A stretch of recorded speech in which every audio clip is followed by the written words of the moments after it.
toggle up, and we'll get on with tonight's live chat, number 46. Just bear with us a second.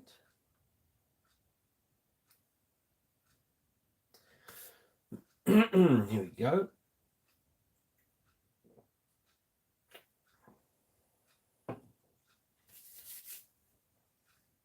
We don't need all the adverts. I'm hosting it. It's fine.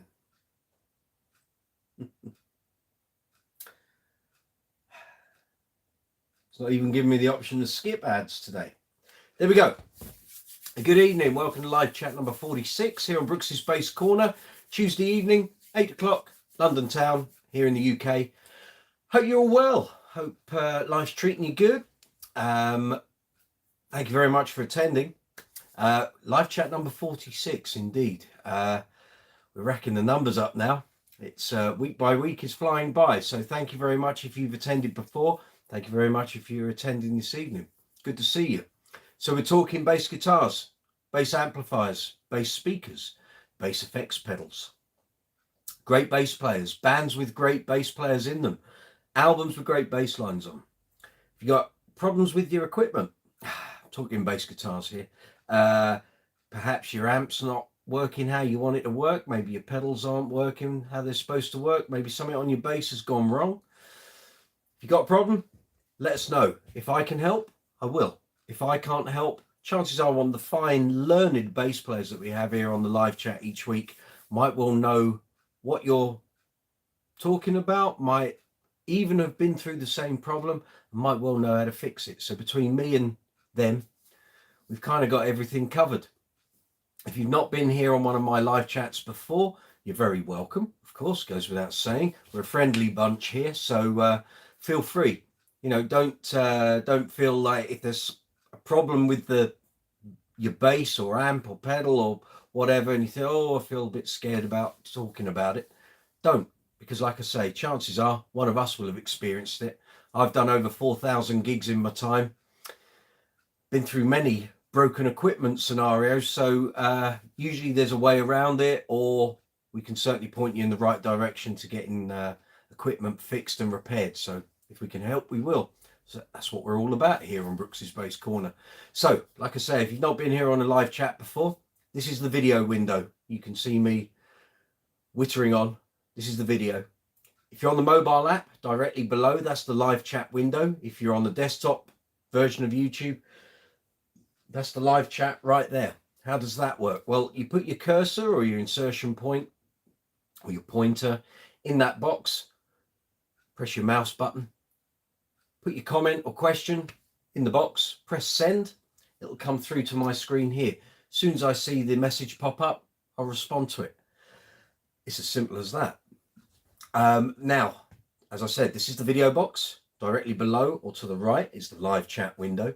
Underneath that, you'll find the description box, which talks about the video, and you'll find various details to do with the video in there. Underneath that, you'll find a comments section. So you've got comments about the video, anything here on the channel, you can leave a comment. So if you're watching this video after the event and the live chat window is now closed, you can still get involved in the conversation that we're talking about here, or you can send a message about this video or anything else here on the channel in the comments section. So basically the video is always open. So in the description box, what will you find there? You'll find a very brief description of what the video is about. You will also find affiliate links for Amazon and Thomann, and very soon there will be links for Gear for Music. So if you've got a bass related purchase, it could be a bass, could be an amp, could be accessories, could be a pedal, could be cleaning materials, cleaning cloths, polishes, sprays, all of that sort of thing. If you've got one of those related purchases, you can actually help the channel by clicking on one of the affiliate links in that description box, and it will take you through to the Brooks's Base Corner storefront with that retailer. I've put in loads of bass related products in there. If you find what you're after, or even if you are after a bass related purchase and I haven't put it in the store, let me know. I can add it, and then you can buy it and again help the channel with an affiliate link. So if you find the product you want, add it to your basket, go through with the sale, pay for it, it gets shipped out to you, and then the channel, Brooks's Base Corner, gets a very small affiliate commission. That's how affiliate links work. Underneath in the description box, you will also find links for Brooks's Base Corner merchandise. There's a UK and Europe store. There's a US and worldwide store. So if you would like Brooks's Base Corner branded merchandise, it's t-shirts, hoodies, beanie hats, caps, bucket hats, iPhone covers, mouse mats, 1,000,001 t-shirts, 1,000,001 hoodies, sweatshirts, baseball shirts, socks. There's about 150 items with each design on. So there's a UK and Europe store link. There's a US and worldwide store link based on where you're based or living. Use the relevant store link. You can have some Brooks's Base Corner merchandise. I'll show you some of that later on. You'll also find social media links in the description box. So we're on Facebook, Twitter, Instagram, Be Real, Quora, Reddit, TikTok, Discord, whole bunch of other things. So all the links are there in the description box. And if you're new to the channel, or maybe you just watch the live chats every week and you aren't already a subscriber, please hit the subscribe button. It helps the channel, makes the algorithm very happy for the channel, and starts promoting the channel more widely on YouTube. So hit the subscribe button, hit the notification bell so you get notifications when I post up new videos and new comments and various things on the community tab. And also, if you give the video a thumbs up, that really helps as well. So in the live chat window at the bottom, you'll see an emoji icon.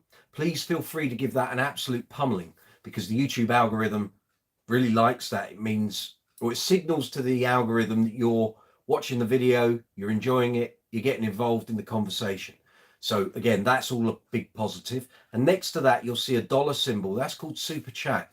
That allows you to make a financial donation towards the channel, which then in turn allows the channel to keep going, allows me to buy all the various bits you see in the videos and the bits that I need to make the videos. So we're talking mic stands, boom stands, baffles for the mics, leads, cables, lights, and then various products that you see in the video. So things like pedals, amps, basses, all the cleaning materials for the workshop videos. That's what the financial donations help with. And also it allows me to start booking studio time for some of the video projects that I want to do further down the line. Now underneath the video, you'll find icons. So you'll see there's a thumbs up and a thumbs down. We like the thumbs up. If you can hit that and you're enjoying the video, that really helps. If you hit the thumbs down, you don't like what we're doing, or you don't like how I present, then leave a comment in the comments box, and from that I can make things better, or maybe turn things into how you would like it and it might appeal to you more. Next to the thumbs up and thumbs down, you'll find there's a share arrow, so you can share this video on social media and email. You'll find a save button. You'll find a clip button, which I think viewers can now use, which allows you to clip the video into sections, and you can share it out to various platforms afterwards. You'll also find a dollar symbol inside a love heart. So as I mentioned, there's Super Chat, which is in the live chat window. The dollar in the love heart is called Super Thanks, and that exists on every video here on the channel because it's a monetized channel. Again, if you're enjoying a particular video or the content here on the channel, if you hit that, it allows you to make a financial contribution to the channel. And that's on every video. So if further down the line you think, I'd really like to put some money towards Brooks's Base Corner, you just got to click on any video, hit the Super Thanks button, and away you go. There, done that quite rapidly. Now, let's see who we've got on. We've got Paul from Glasgow. Good to see you, Paul. Hope everything is well. Hope you're enjoying the live chat. Then my mum. Hello, mum. Neoland. Good to see you, Pete. Check your channel out on YouTube. Peter's fabulous bass channel he's got going on. Check it out. Really good. I really enjoyed the content on there. Styled by Stacey Ann from North Carolina. Good to see you. Yeah, you can see I'm still alive. I had to have a live chat recovery snooze, because we do tend to go on for a number of hours, and a little flagging this week. So yes, I am still here. Tom Sage, my cousin, good evening. Good to see you, mate. I hope everything's going well with the new bass. Sloppy when wet. Very welcome. Good to see you. Stacey with the pink emojis. Kevin, Seabase. Good to see you. Very welcome. Gary Bridges. How you doing, my friend? Hope everything is good. So we've got members of the team on the live chat. Good to see you. So how is everyone's bass playing week? Let me know what you've been up to. If you've been out doing gigs, we're now into May. So gigs should be ratcheting up for those of us of a live playing persuasion. Maybe you're out on videos, maybe out on pub gigs. George Iliadis from Australia. Good to see you. How are you? Sean P-Bass. Yes, it's been a while, Sean. I've noticed you liking various posts on the Facebook page. Thank you very much. Much appreciated. So any of you out doing gigs, out doing performances, we're now in May, so festival season is just around the corner.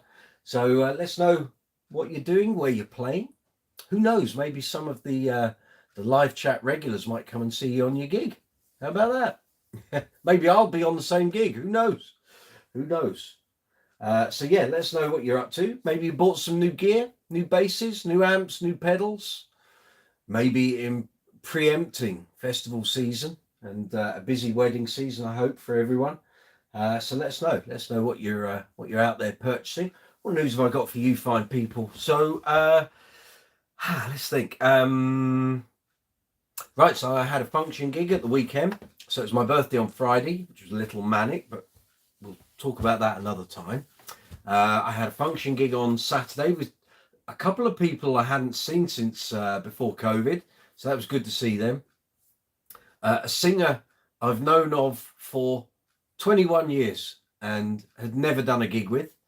And despite having been on lineups for gigs, various gigs actually over the years, we'd never actually ended up doing a gig together. So now we have. We broke that duck and it was great fun.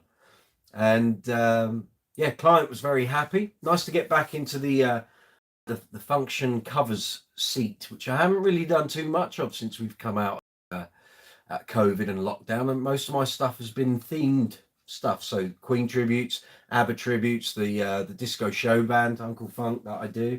So Saturday was a general across the board function covers thing. So that was good fun. And let's think. So since then, now, so that was Saturday. Sunday was getting jobs done day. So yesterday, and I kind of intimated this on last week's live chat. Let's think. So I went to see Duran Duran last night at the O2 in London, down in Greenwich, and I had the week previously been in touch with John Taylor's bass tech, Bernie. Evening, Bernie, if you're watching. I would imagine you're not, because they're going to be due on stage in about 25 minutes going on last night's timings. So you'll be racing around the stage setting various bits of bass stuff up. But anyway, I was going to hook up with Bernie yesterday while I was at the show. And we were going to do a rig rundown. So I was going to go there with a camera and we were going to do a chat and an interview with Bernie, go through JT's rig and the new Dingwall bass and pedals and all of this and that. And John Taylor was invited, of course. I'd spoken to Bernie when they were in rehearsal and he was running it past the boss and all of that kind of thing.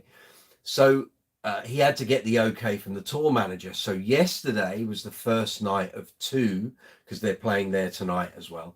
And you have to clear it with the tour manager before strangers come into a stage environment like that. You can't just sort of get your mates in and it's a bit of a free-for-all. There's security, there's various protocols to go through. And I got a message from Bernie yesterday, probably, let's think, what time was that? Probably about 1 o'clock, 2 o'clock. And he was saying, basically, look, let's try and do today, but there's a strong possibility we're not going to be able to do it because today's the first of 2 nights. So there's going to be lots to do. Could you come down Tuesday instead? I said, yes, look, it's not a problem. I'll come down for whatever you can allow me to do. 10 minutes, great. 15, 20, fabulous. Anything more than that's a bonus. So I went down there anyway, relatively early. I was there for about 3:30. And we didn't get to do the rig rundown, but I met Bernie anyway. We met once I was in the arena. He came and found where I was. We had a chat for about 20, 25 minutes. And talking about gear and bits and bobs and how we've sort of conversed over the years. And he said, look, I'm going to try and sort everything out for Tuesday. And great show. I have to say, Dram were really on form last night, apart from the aborted start of Hungry Like the Wolf, which kind of the rest of the band flew out the traps, got to the end of Wild Boys and flew into Hungry Like the Wolf. John Taylor was still putting his the other bass on, so he moved from one bass for Wild Boys onto the Rio bass, and it wasn't on, and they'd already started the song, and the various things happened. Anyway, they aborted it very early. And but the band were great, show was great. Jake Shears, former frontman of Scissor Sisters, was support, and Leah, I didn't see her, I was talking to Bernie, saw Jake Shears and realised the drummer was a guy I know, Johnny Brister. Hi John, if you're out there. So we've sort of reconnected today, and I sent him a message saying, wow, changed a bit since I used to rub shoulders with you at Panic Rehearsal Studios in Acton. So good to see a friend of mine doing some name work, which is always good. And as soon as I saw his picture up on the screen, because they were using the screens on either side of the stage, and I thought, I know who that is. And lo and behold, band introductions, Johnny Brister on drums. So well done, sir. Very impressed. So that was that. So today I was waiting to hear from Bernie, and then I think probably around midday, I got a message to say, look, there were a few things that happened in the show last night people aren't happy about. So basically, Thomann just called a crew meeting.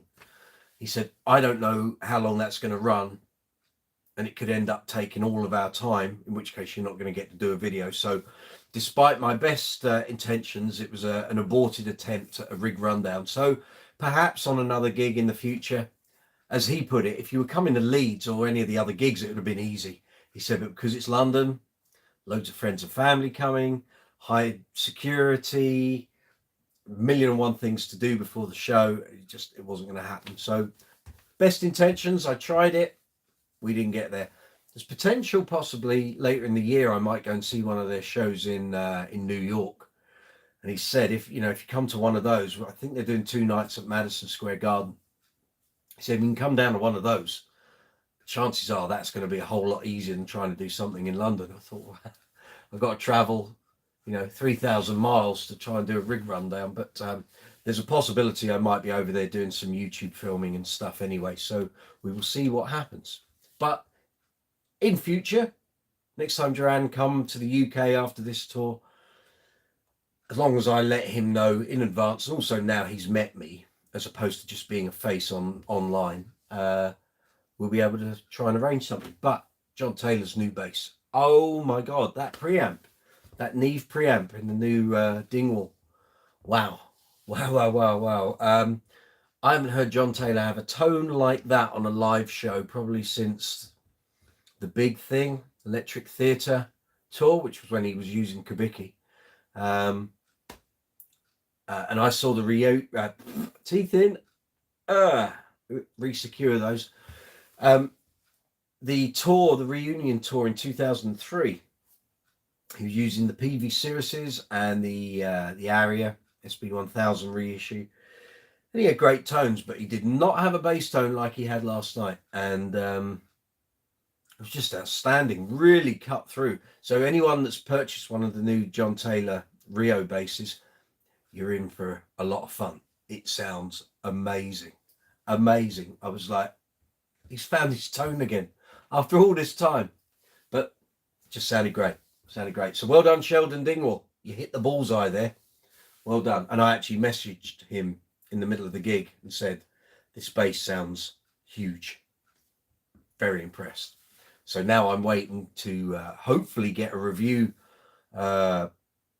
example through. Now, obviously, there's only 82 of them, and the ones that John's got.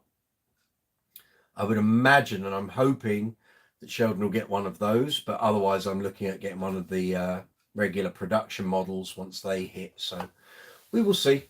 So who we got here? Nearland picked up a Jackson PS5 for almost nothing. How did you do that, sir? For almost nothing. Right, you have to divulge these secrets. Graham, evening. Good to see you, my friend. Hope you're doing well. How's that GB collection going? So so it's been an eventful couple of days. So I thought I was actually going to be back over at the O2. There was a chance that tonight's live chat was going to happen outside or in the O2 building, and it would have been a bit of a truncated live chat, or I was going to have to race from Greenwich and hope that I got back here before 8 o'clock. But as it turned out, it didn't happen, so it doesn't matter.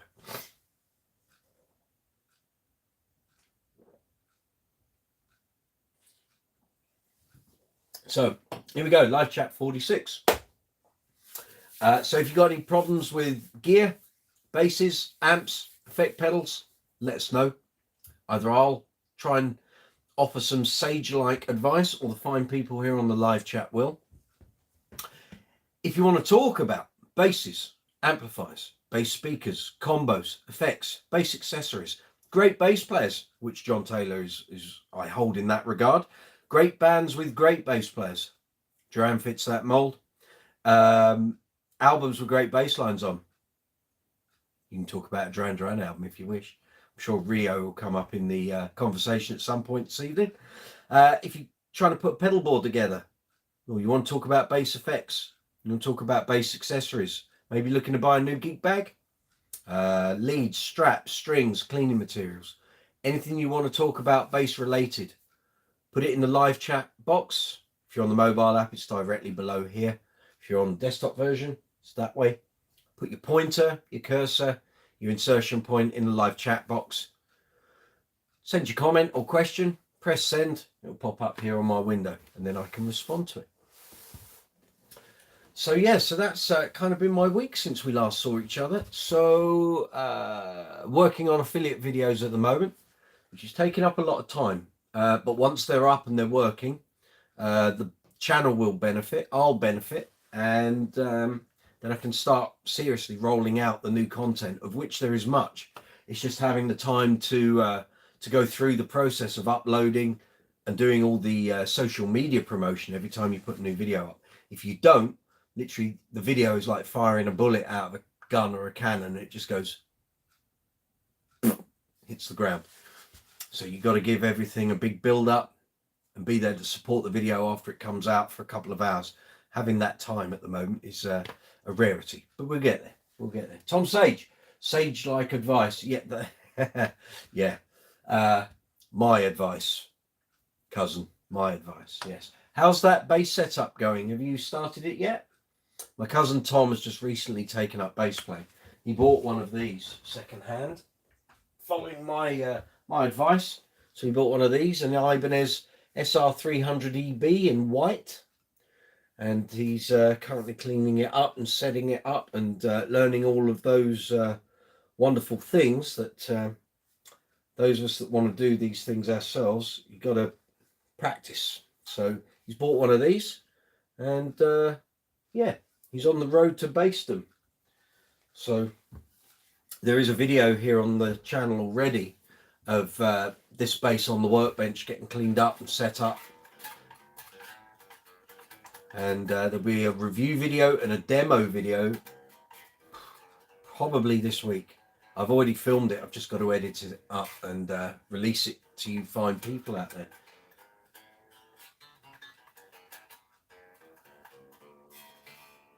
There we are. So Tom's following my how to make your Ibanez SR300 bass play better video. So basically it's on the workbench. Gets cleaned up, spruced up, new strings, reset up, neck relief, intonation, action, pickup height, and wowzers, it's ready to go. So so there are a couple of those videos here on the channel. There'll be a whole load more that are already filmed, waiting to go. I've just got to have the time to promote them and release them out into the wild. So Stacy, can you do the bullet sound effect again? Excuse me. Check Discord. Okay. So we're on Discord. So Tom, ready for tonight's chat, and I'll finally be getting it cleaned and set up at the same time. Excellent. There you go, cousin. You can ask me questions as you're doing it. Excellent. That's what I like to see. Proactive young man. Well done. Yeah. So if you've got any questions, Tom, as you're going through that process, you can fire them off, and both me and fine people here can help you along. Very good. Stacey, can I do the bullet sound effect again? I don't know what you mean. I missed that. The bullet sound. Oh, I know. Yes, the bullet out of the gun cannon. Yeah. I can't remember what I did. Yes, you said something about finding the vids out without promo, and it's like, yeah, I can't remember what I did. I'm ad hoc like that, Stace. Come on. That's me freestyling. That's what it's called, clearly. Very good. So you pick up on these things. That's just me doing it. There's no, it's not pre-planned. So, yeah. So, yeah. So what have people been buying? What are people acquiring in gear at the moment? Now that we've had NANN, there's loads of new products out and about.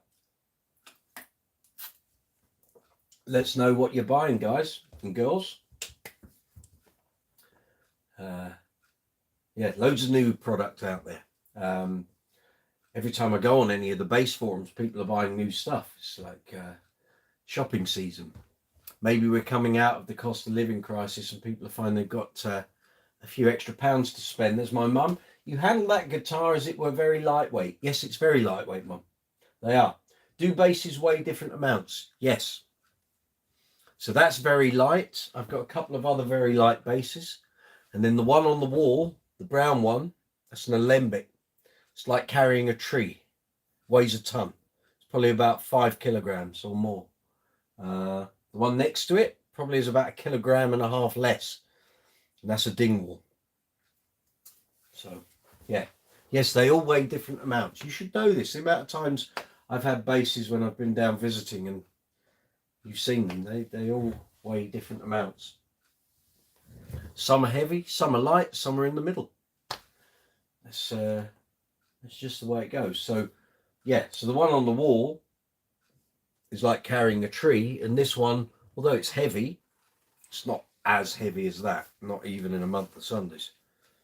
So, so this is a Lakeland 4464 in ice blue metallic. So yeah, Lakeland Skyline matching headstock, abalone and mother of pearl block inlays, PJ setup, all passive, 2 volumes, master tone, strung through the body option if you want it, 4 bolt on neck. And so this doesn't weigh half as much as that brown one on the wall. So, but it's still, there's some weight to it, but it's not feather light at all.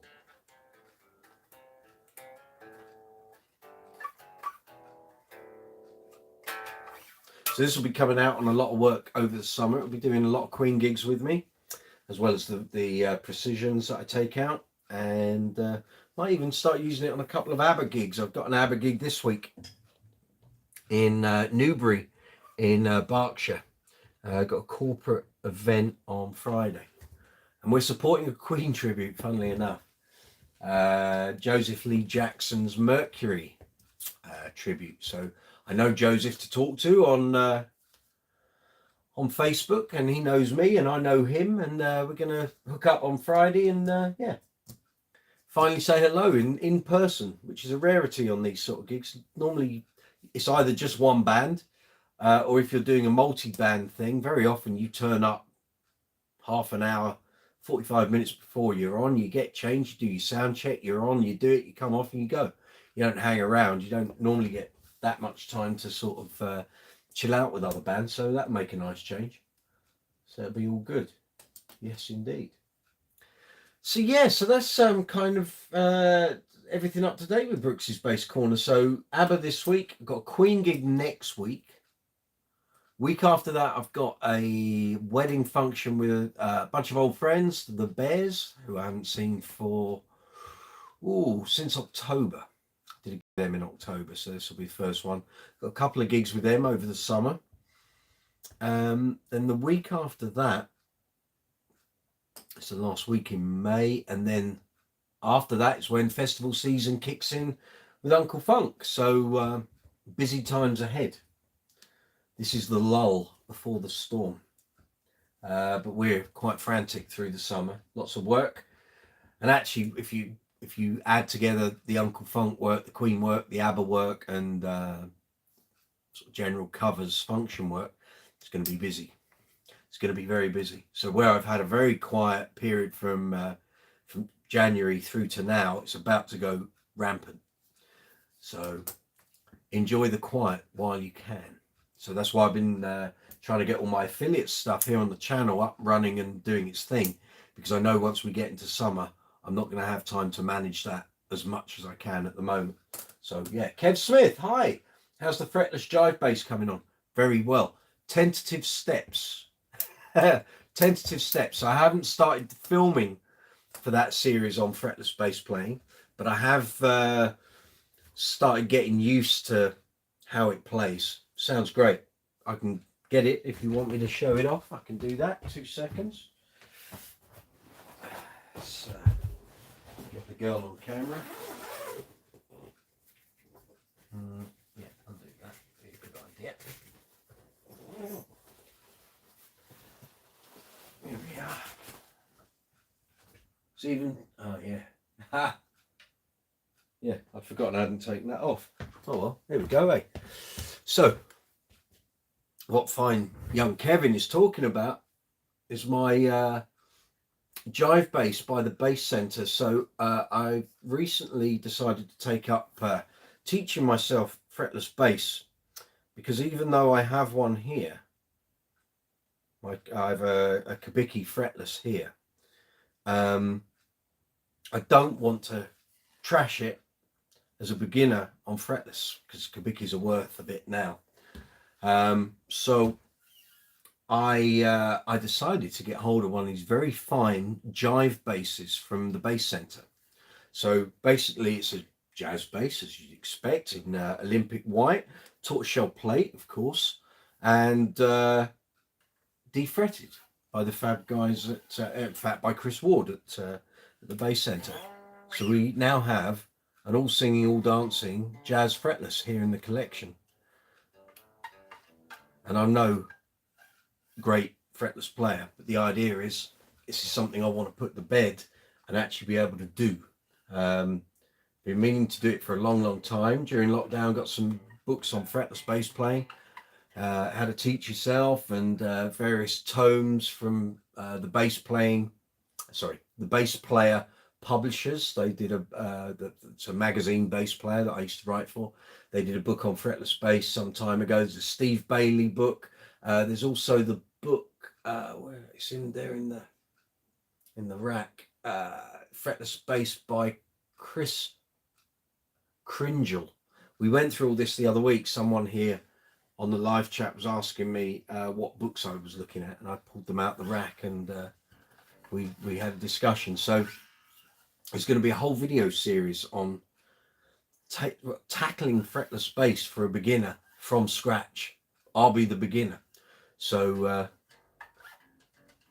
I'm trying not to embarrass myself on camera. So yeah, I can play bass, but fretless bass is a very different animal, and your placement and intonation has to be perfect, and I'm not perfect at the moment, clearly. So that'll be a new video series coming up here on the YouTube channel. So yes, Kev, it's on its way, but this is a great playing bass. The neck is so slim, it's fabulous. So you know that I wax lyrical about my my Betsy bass, which is also by the Bass Centre. This is one of the more regular jive basses. It's their take on a jazz bass. So it's all passive, volume, tone. It's just great. So it doesn't bear the scars of gigs, or I'm hoping you can hear some of that.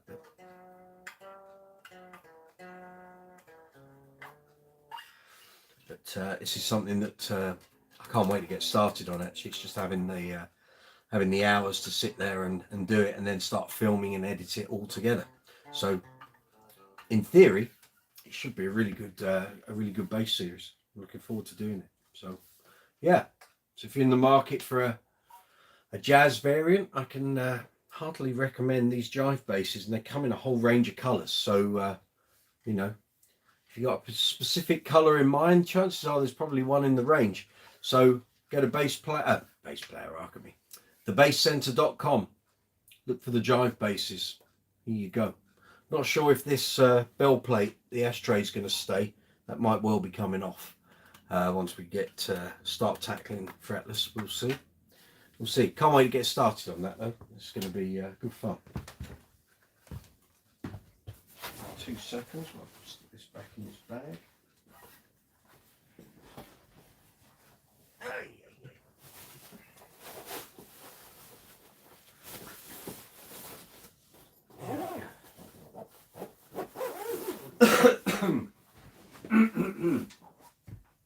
There we go. So there, yes, that's the jive bass by the Bass Center. Graham, Good Old Sledgehammer is a great first song to master on fretless. It's on my list. I've already drawn up a list, and actually in the Chris Kringle book, it comes with, well, originally it came with a CD or CDs. That copy came with downloadable links for files, and there's a whole bunch of tracks. Let me just try to remember where I've put that. Is it in there? Just bear with me. I downloaded them all when I got the book, so just trying to remember which drive it's on. Hal Leonard Fretless book. Here we go.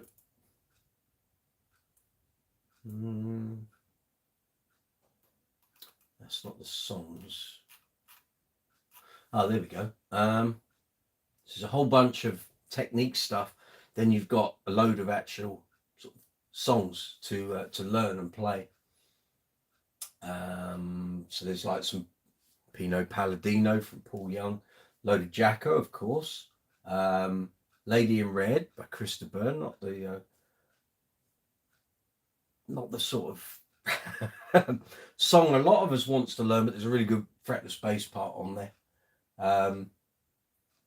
There's some Eric Clapton, Nathan East playing, and there's some songs I have no idea who they're by. More Paul Young. Yeah, so there's some White Room, so Cream, King of Pain. Of course, there's some fretless, some upright on there. So yes, it should be a whole load of fun. I'm sure Sledgehammer is on that list. I'm just scrolling through the files. But anyway, yeah, there's plenty of fretless bass parts I can find. Don't worry about that. So yeah, looking forward to getting into that very shortly. Very shortly. So yeah, so here we are, Brooks's Bass Corner, live chat number 46 on Tuesday. It's coming up to 20 to 9 here in London, in the UK. Hope you're all safe and well out there. Good morning, good afternoon, and good evening, wherever you are in the world. I hope life is treating you well. Hope your bass playing's creating loads of fun for you. So yeah, we're all on a different journey with our bass playing. So you got any issues with bass playing or your equipment, or looking for some inspiration? Don't know why you're looking at me. But yeah, if you got any questions or comments regarding the channel, content here on the channel, maybe seen some of the interview videos, want to ask some questions about that, maybe you've watched some of the demos or some of the review videos, and you want to ask about some of the basses or the pedals that are on there, feel free. Live chat window is directly below this video if you're on the mobile app. If you're on the desktop version, it's that way. Put your cursor, insertion point, arrow, whatever you want to call it, in the live chat window. Type your question or comment, press send, and it'll appear here on my window. As soon as I see it, I'll respond to it. That's how it works. If you're enjoying the video and you're not already a subscriber to the channel, then feel free to hit the subscribe button. You shouldn't need me to ask you to do that. You probably do that already. But if you don't, feel free to hit that. hit the notification bell, and if you'd be kind enough to give the video a thumbs up, I'd really appreciate it. YouTube algorithm will think I'm fabulous if you can hit the like button. That'd be great. Now at the bottom of the live chat window, you'll see there's an emoji icon, so feel free to hit that as much as you like. Emojis in the live chat are a wonderful thing. The YouTube algorithm rates them highly, so feel free to add emojis to the live chat. And also next to that, you'll see a dollar symbol that's called Super Chat. It allows you to make a financial contribution to the channel if you so wish to do so. Now underneath the video, you find a description box with affiliate links for Thomann, Amazon. At the moment, I haven't put the new ones up, but there will be gear for music. And then slightly further down the line, I'm hoping I'll have affiliate links for ANDERTONS here in the UK. And there is also possibly PMT online as well. But those aren't ready yet and I haven't been taken onto their affiliate programs, but I've applied. So hopefully those will appear soon. So affiliate links, how do they work? So basically, if you've got a base related purchase in mind, maybe some strings, a new strap, cleaning materials for your bases, maybe some spray polish, cleaning cloths, you might be looking at a new bass, pedals, amp, speaker. If you click one of the affiliate links, so whether Thomann or Amazon, as they are in the box at the moment, Thomann has one store, which is based in Germany here for European viewers. The Amazon links are broken down into two sections. So you've got UK and Europe, and then a separate one for US and worldwide. Click on the relative link based on your location. Find the item you want in the various categories I've created at the Brooks's Base Corner storefront. Find the item you want. So if it's a particular brand or set of strings, find the set you want, add it to your basket.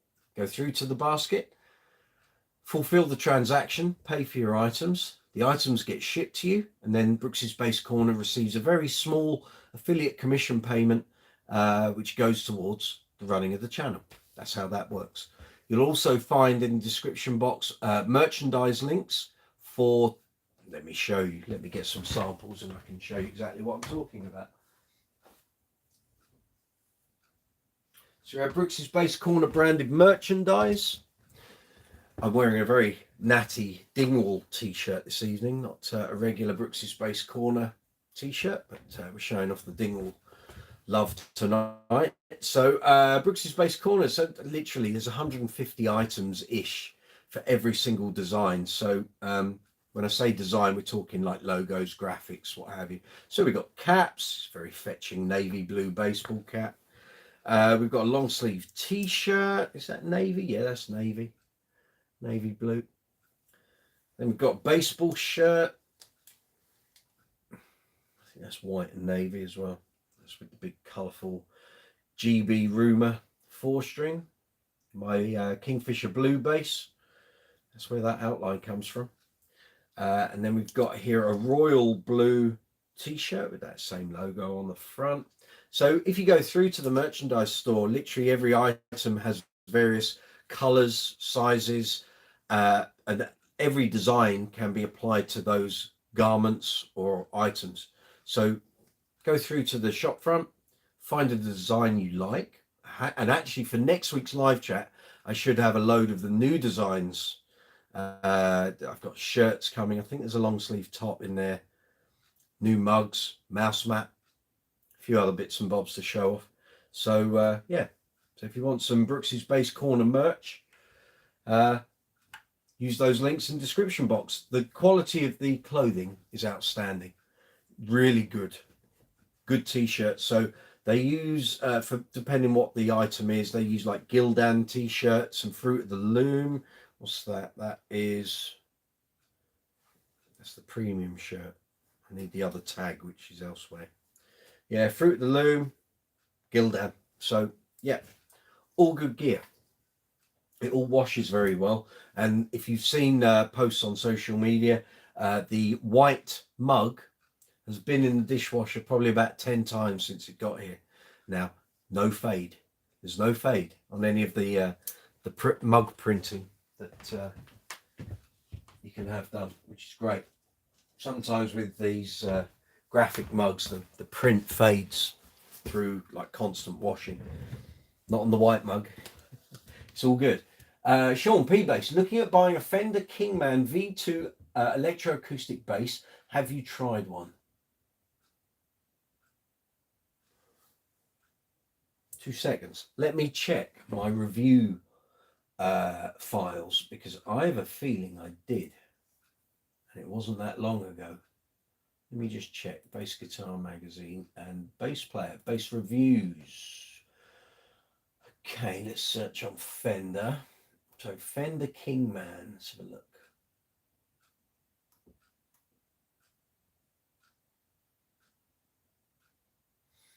No, I haven't. I did a Fender T-Bucket. I did the Fender Victor Bailey. Did the Starcaster. Did a semi-acoustic Coronado.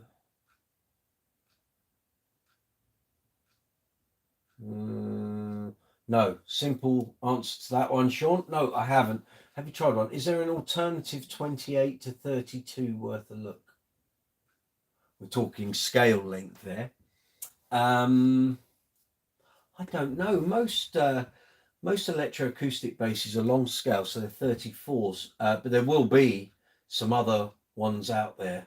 I did do a review of a Harley Benton electroacoustic, but I would advise. I've waxed lyrical before about the Harley Benton Marquis basses, which are really, really good. But the acoustic I had, which was, I can tell you, don't go near this. It wasn't good at all. It couldn't keep its tuning. This was a Harley Benton CLB 10 SE electroacoustic bass. So I had that here in 2021. I think that might have been medium scale. Let me check the spec. It was awful. And the Marquis came in the same bunch of instruments that all came together. The electroacoustic, it was a travel electroacoustic.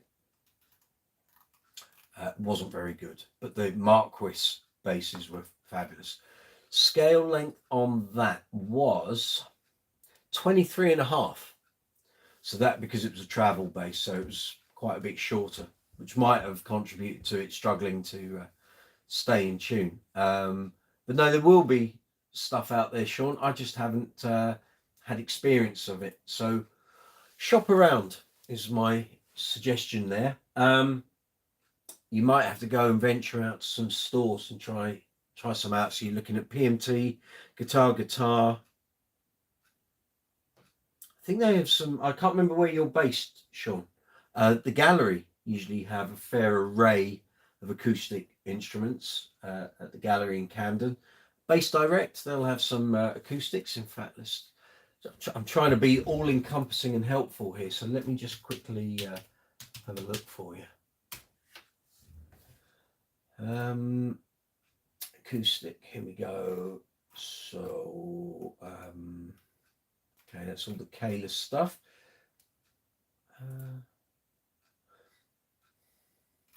What's the scale like? This is the Warwick Rock Bass Alien Deluxe. Scale length 32, so that's in your region. It's not going to be cheap. I think there's 775. Might be one on Thomann. Let's have a look. And obviously, if you use Thomann, you can help Brooks's Bass Corner there. Let's have a look. Warwick Alien. I think that's the same one, isn't it? Deluxe 4 NT. Yeah, they're actually more expensive than Bass Direct by about £14.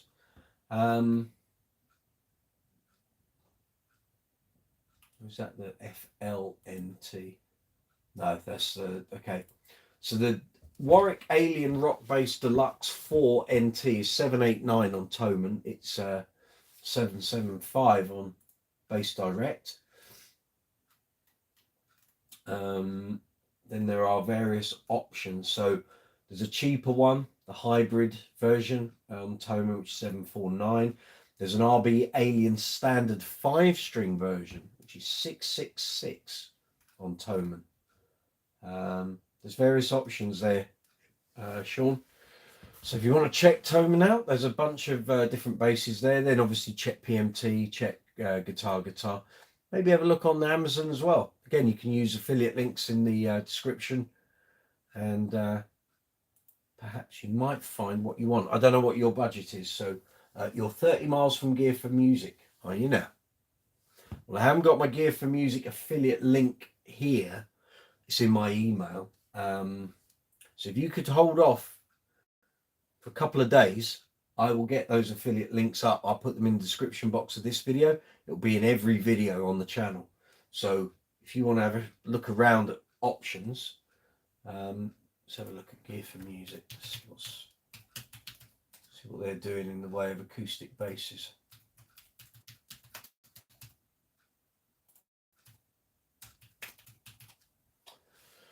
So look here. So they've got their own ones, which are £140. There's a vintage Statesboro Paul Brett Whiskey Sour is the colour. That's 200. And a Heartwood. I have no experience of any of these. There's a Fender CB60 SCE. An Echo, an Ibanez, a couple of Ibanezes, some Arias. Washburn. I can hardly recommend Washburn, but they'll be long scale. So, yeah, that's not what you want. You want the shorter scale. There's an Ortega Deep Series 7 medium scale. Okay. Fender Kingman. Okay, yeah, I see what you're getting at. 449. Right. Tanglewood are good. I have experience of Tanglewoods. There's a Takamine. But again, I think they're looking like longer scale. Okay. Well, look, if you find something you want, Sean, and it's at Gear for Music or anywhere else, let me know. And I'll provide you with an affiliate link if that's one of the companies I'm affiliated with. So, yeah, let me know. So if you're going to buy something from Gear for Music, if you can just hold on a couple of days, I'll have that affiliate link up and running. It'll help me. Hopefully it might help you. David Gill, good to see you. Lindo Neptune has a nice 30-inch acoustic bass. Very good. The band leader in Uncle Funk bought a Lindo electric solid body bass. I was very impressed. 5-string. Needed a bit of tweaking and setting up, but really good bass for the money. Very good.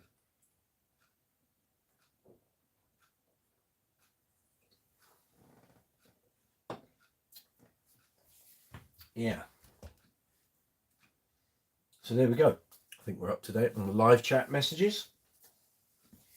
So you're very welcome here. Live chat number 46 on Brooks's Bass Corner. Tuesday evening, London town here in the UK. We've been going for 53 minutes. So it's just coming up to 5 to 9. Hope you're all safe and well. And life is treating you good. So we're about to flow into wedding and festival season here in the UK on the gig front. Can't wait to get out there, do some festivals this year. It's going to be great. So a lot of that for me will be with Uncle Funk, my disco show band that I'm part of, and it'll be great. Tom Sage, would we like a running update? Absolutely. I want to know what you're doing and which part what stage you're at in cleaning up that bass. So yes, absolutely. I don't know if you've posted on Discord or on here. No, good. Okay. Yeah, let us know what part you've got up to, Tom. Has the bridge self-combusted yet? Have the pickups flown out of the bass? Don't tell me the frets have popped out. That might be a stage too far. And when you take the strings off, if the nut falls out, don't panic. It's nothing. I've seen that happen on a million bases. It's very easily solved. Two little spots or a couple of little spots of super glue. You can either put it directly on the nut or you can put it in the groove where the nut goes. Plonk it back in, get it straight, lined up, hold it in for a couple of minutes unless you're going to put a clamp on it, but you don't want to break it. So just do it with your finger. And that's it. And basically the tension from the strings will always hold it in place. you want it secure. You don't want it loose. I've known bassists have loose nuts. Yes. Don't turn this into like an episode of Frankie Howard, please. And then wonder why there's vibrating sounds coming from that area of the neck. You take the strings off and the nut falls straight out. So you want it secure, glued in. Right, it's stripped and cleaned with the Dunlop cleaning kit. Excellent, good start. Nut didn't move. There you go. You got lucky. Excellent stuff. So what components of the cleaning kit did you use? I presume you're following my my workshop video. So I would imagine you've used cleaning spray, fretboard polisher, and I would imagine you're using the cream of carnauba wax on the gloss top. I would imagine. And are you putting fresh strings on this, or are you putting the old ones back on?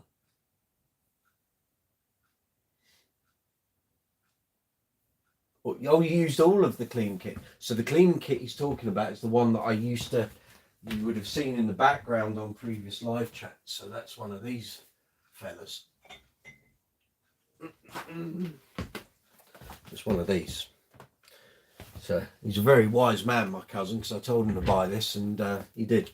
So you got cream of carnauba wax, which if you've got a gloss finish base, this is fabulous. Scratches, imperfections, doesn't necessarily take them away, but it completely reduces the visibility of them, and it makes the gloss coat really shine. Then you've got the guitar polishing cleaner, which is kind of all purpose. You've got the string cleaner and conditioner. I'd always say put a new set of strings on if you're going for the full whack. Then we've got the fingerboard cleaner and prep, and the deep conditioner for the fingerboard as well. This is a great set, although I've noticed the price has rocketed since I first started using this and mentioning it last year. So about a year ago I bought a couple of these for myself, and at the time they were around 26 pounds. They've rocketed up to about 37, 38 in the past 12 months. So shop around for these. It's a great set to have, but don't necessarily take the first price you see as being the cheapest, because these things go up and down in price all the time. So shop around. And I'd say that for any of the cleaning and maintenance items. So if you're having a look at on Amazon via the affiliate links or on Thomann, compare. And it can get a bit daunting because a lot of these products are sold individually and then as packs. So you might find like Amazon puts a bundle together, which will be 2 of those products and a cleaning cloth. And then you're going, well, I can't. So work out what you think you need. Go and look at the items, compare and contrast the prices, and shop around. You get the best deal. That's my advice.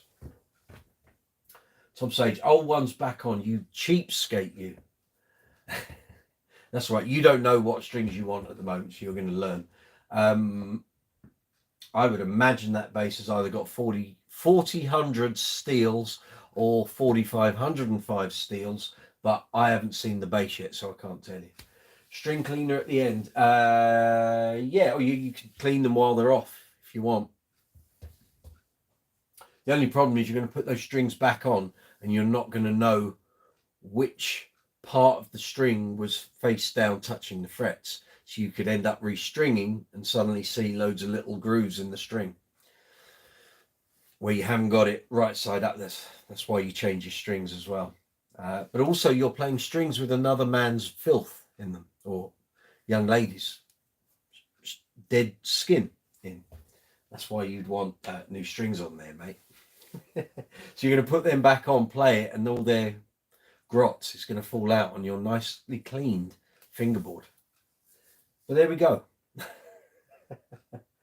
Sean, I work away a lot and take a mobile backline for my practicing. I have a Boss ME50B and a Boss Dual Cube. Very good.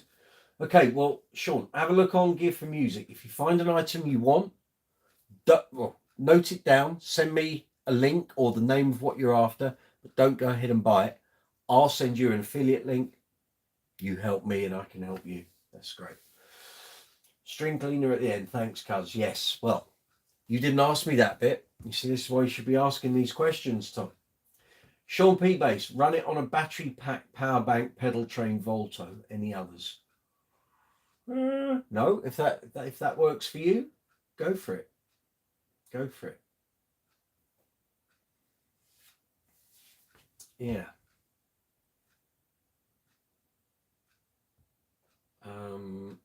Yeah, I don't have any real experience with battery packs for bass gear. I don't do what you do, and I've never had the need for that. So you probably know a lot more on that front than I do. Very good. Very good.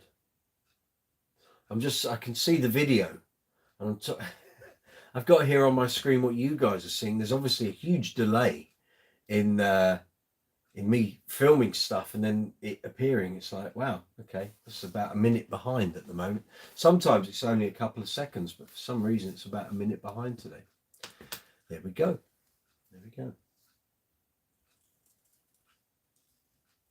So yeah, so you've had the strings off the bass, Tom. You've cleaned it all up. Did you use a toothbrush around the bridge? Cleaning all the debris and stuff out of there, or even a brush just to wipe it all out? So I can't imagine you took the bridge to bits. Not on a first run. I remember doing that the first time I restrung. Oh, I cleaned everything. Never did that with a bass ever again. Not until I knew how it all works and re-putting a bridge together with all the springs and the intonation springs and getting the saddles and the screws right. Didn't think that one out as a 16-year-old. But there we are. You only learn it by doing it. That's the truth.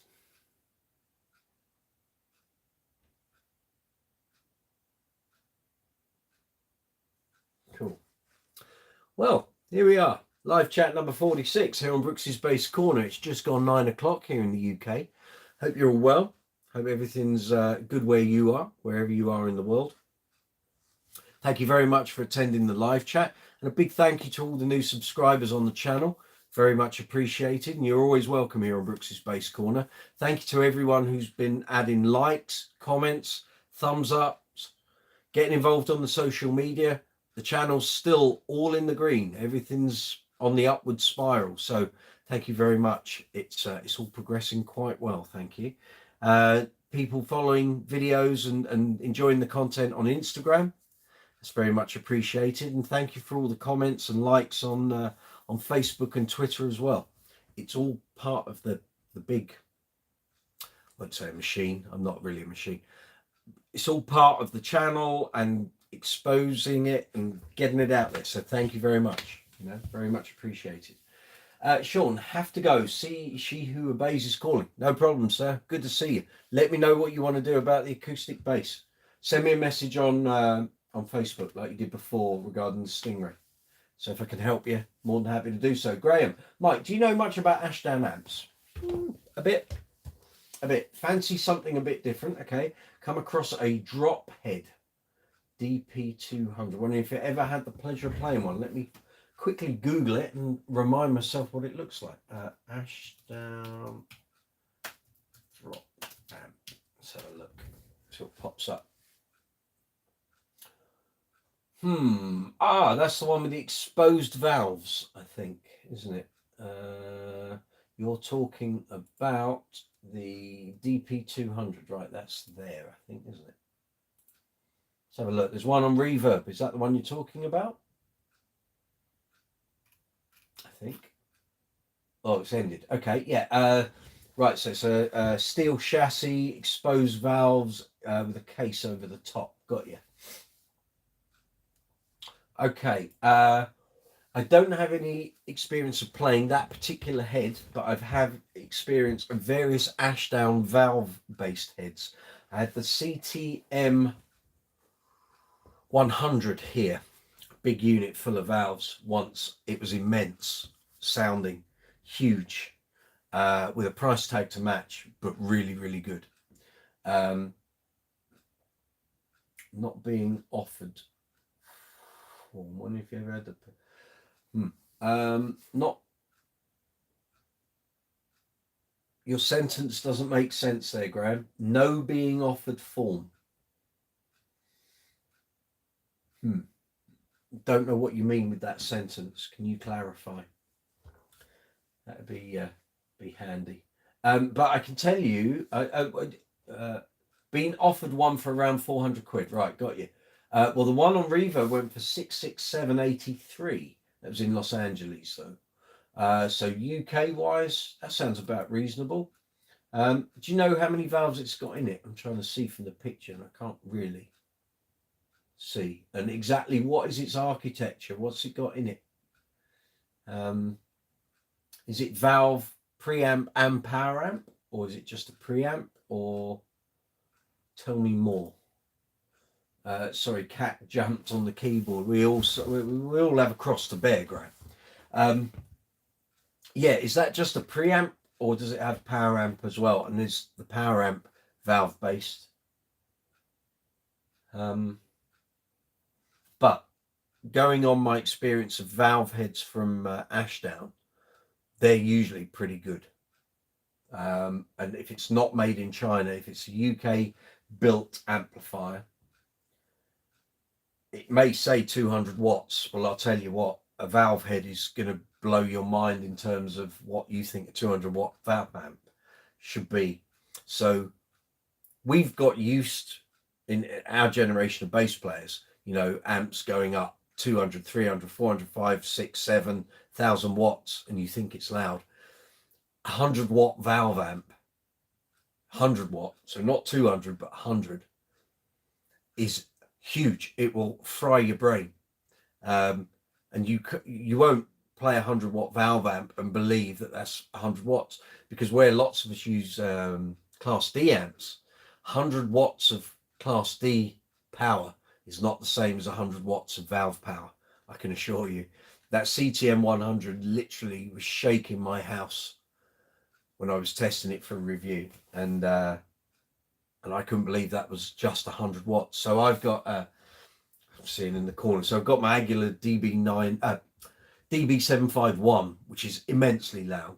I've also got here, and I'm just looking at it, Mesa Boogie, Mesa Engineering, Strategy 888, which is full of valves.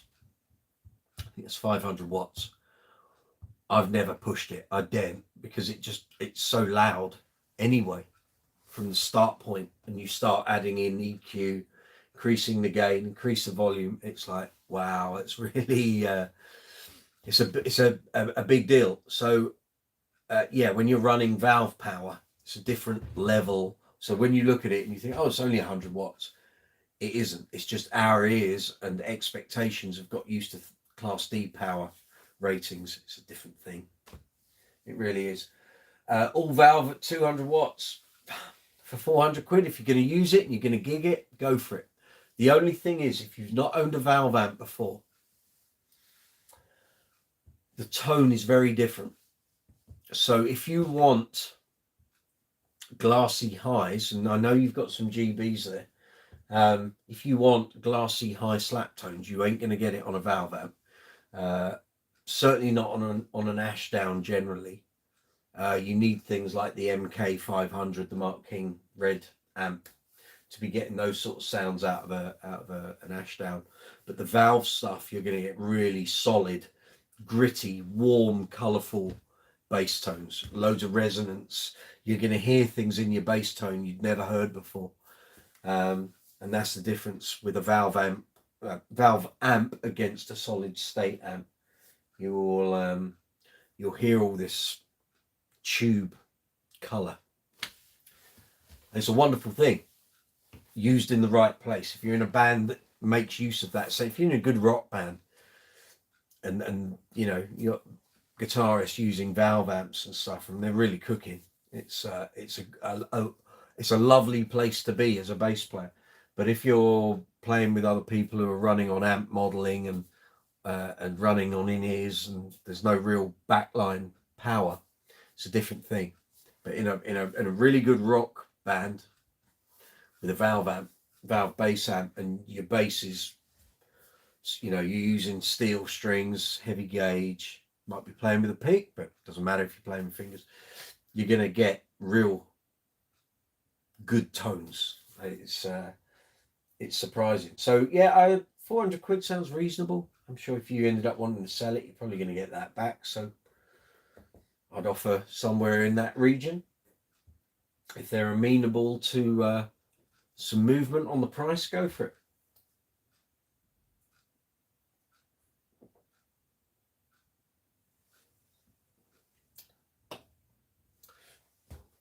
Always barter, but do it politely, and don't be forceful. I've had people come up to me before and offer stupid prices for stuff that I was selling,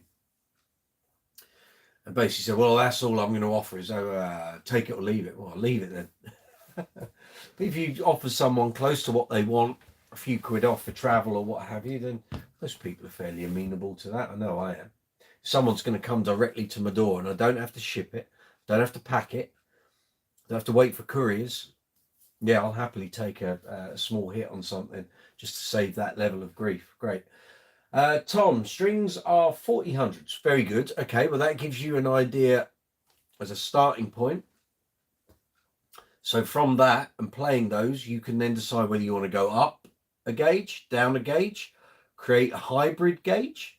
You might realize you want the E and A strings heavier, or you might want the D and G strings heavier and the E and A lighter. So you can make your own mind up on that. I think we ascertained you had the Dario strings on there, which is probably what's been on there from new. So I would assume they're probably nickels. They might be steels, but I would bet if it's come from those are the same strings it had when they were fitted by Ibanez, they'll be nickels. So work out which gauge you want. Then if you think you want steels, buy some steels. And if you think you're quite happy with what they are, then go into some more nickels. But then it comes a case of playing around with brands. So you will find there are quite big differences between how strings feel in terms of tension and the materials and the gauge from each other. So you might not want to stick with the Darios. You might want to go for DRs. You might want to go for Ernie balls. You might want to go for Rotor Sound. You might want to go for, there's a million string brands out there. GHS, Labellas, Warwicks.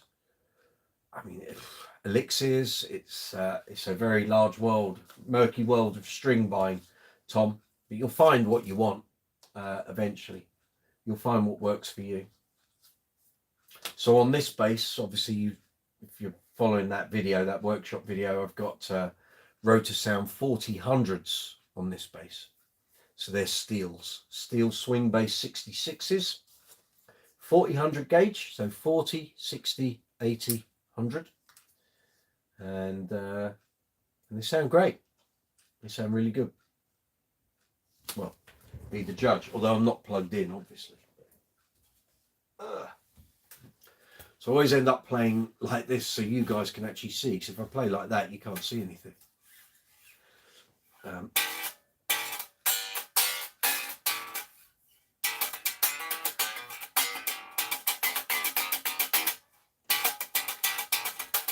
Oh.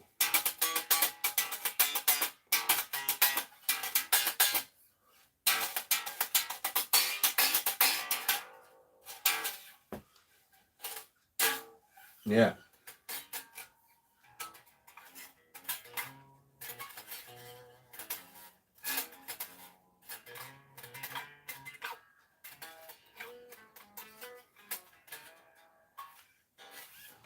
Yeah.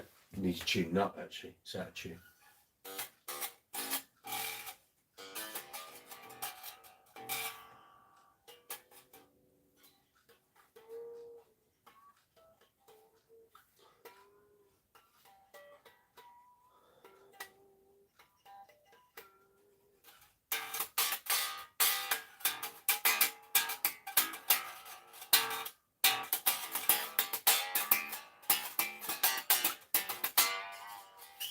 But yeah, can't wait to get this out on a gig at some point.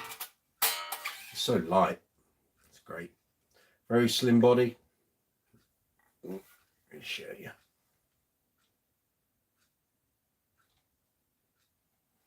And this is at the cheaper end of Ibanez's bass range. Very good. Have a look down there, you can. Here we are. It's all good. A fine bass. So this is one of the benefits of 40-100 strings. You can bend the strings. And obviously if you go even lighter, so 35-95s, 40-100s, you know, 30-90s, you can literally almost, you can take the G string up to here easily. But then you forfeit a lot of tone with 30-90s, but each to their own.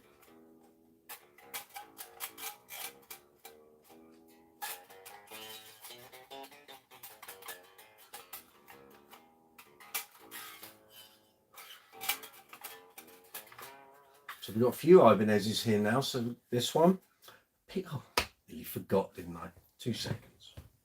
2 seconds. There's a new purchase to show you. Trying to think what bag is it in. It's that one, isn't it?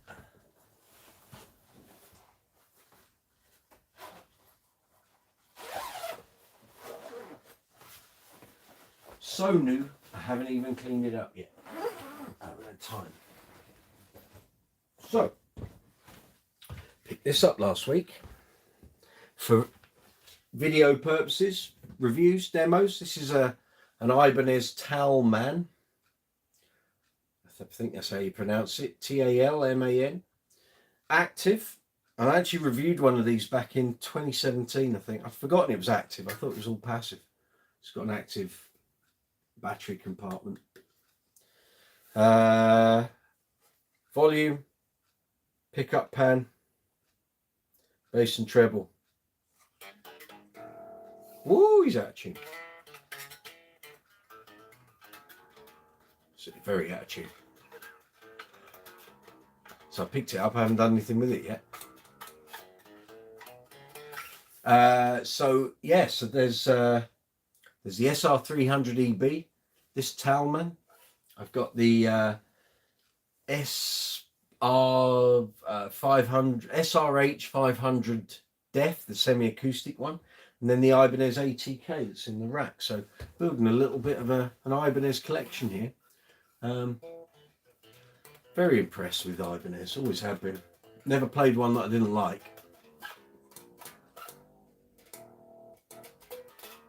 There's a lot of life in these strings. What's going on here? Don't even know what they are. It's a TMB 100 made in Indonesia. So yeah, I reviewed one of these. God, that would have been pre-bass player day. So it had been Bass Guitar Magazine when we were doing review days at PMT in Birmingham. And I reviewed one in this colour, I think it was. Let's have a little look, shall we? Ibanez Thomann. There we go. What colour? It was mint green gloss. Here we go. So this very bass, it was new at the time. It was a new old design. Yeah. So when was that? Yeah, 2017. That was. Yeah, we did. I think we did about 10 basses that day. Got there at 9:15 in the morning, and I think I left at about 6:05 when they shut. We got 10 bass reviews done in a day. 10? We certainly got a lot done that day, I remember. It was 10. I remember I had them all lined up on stands. And yeah, it was a busy day that day. We got all the photography and the review stuff done. Back out the door. And then that was basically a year's worth of bass reviews. Stacey, yes, I bought that because of your review, but thank you. You have the same one. Yes, great. It is. Nice player. But this will be getting a workshop video of its own, and a demo, and a review video. there, isn't it? Right.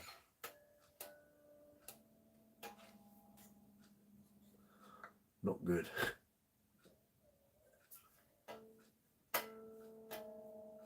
It's really out.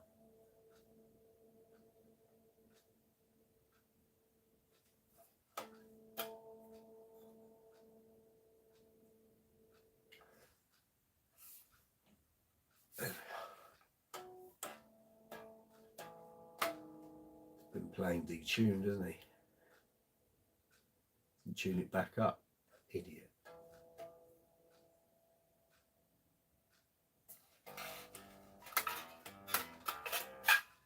There we are.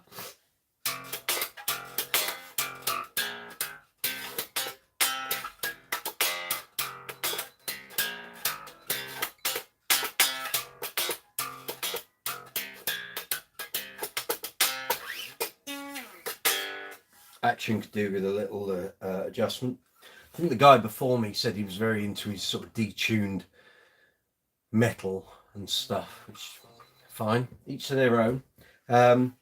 Yeah, so he'd obviously detune the low strings and not tune the other two down. But it plays okay. Can't see any damage or anything. It's pretty clean. So we'll be getting a proper clean on the workbench in the garage. And we'll get the strings off, give the fingerboard a good clean up. It's a bit faded. And yeah, give it some love, polish it up, and we're good to go. So keep watching for workbench video and demo and review videos.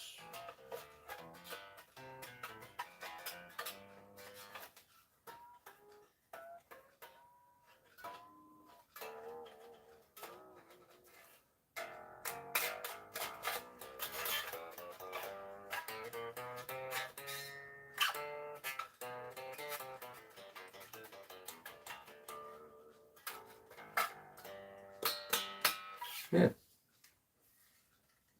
was expecting those strings to be worn out, but they're okay. They're all right. Yeah, everything seems okay. Very good. Here we are. Another bass for the channel. There we have it. A very nice fetching mint green gloss and red tortoiseshell plate. There you go. So yeah, keep watching. There'll be videos on this on the channel very shortly.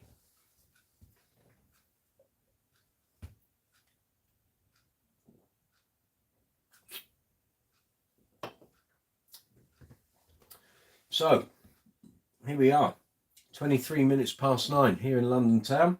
Brooks's Bass Corner live chat number 46. 46.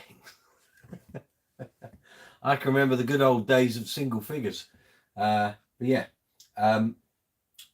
Stacey, great for smaller hands too. Yeah, I can't remember if this is medium scale or not. Bear with me a moment. No, 34-inch scale. I don't know why I had in my head it was medium and passive, but anyway, pickups are dynamic split coil DXP and DXJ. 2-band active, Ibanez custom electronics, 9-volt preamp. Yeah. There is a left-handed option available as well. What did I say in my review? So pluses, I said it's a budget conscious instrument that covers a lot of bases, B-A-S-E-S for the price. So at the time this was 179. Minus, it feels a little plain. Bear in mind I had 10 other bases, so how a bass feels in the context of the other bases you're testing can have an effect. But it addresses the player's requirements for the asking price. At 179, what you expect. Overall, a lot of bass for your money. Another winner from Ibanez that requires further investigation. Quite right. What do I give it as a rating? Build quality. Build quality? These are not in today, I tell you. Right. Build quality. 8 out of... Saturday again, isn't it? 8 out of 10. Sound quality. 8 out of 10. Value for money. 8 out of 10. It's got all the 8s. There we are. Okay, just reading my conclusion from the review.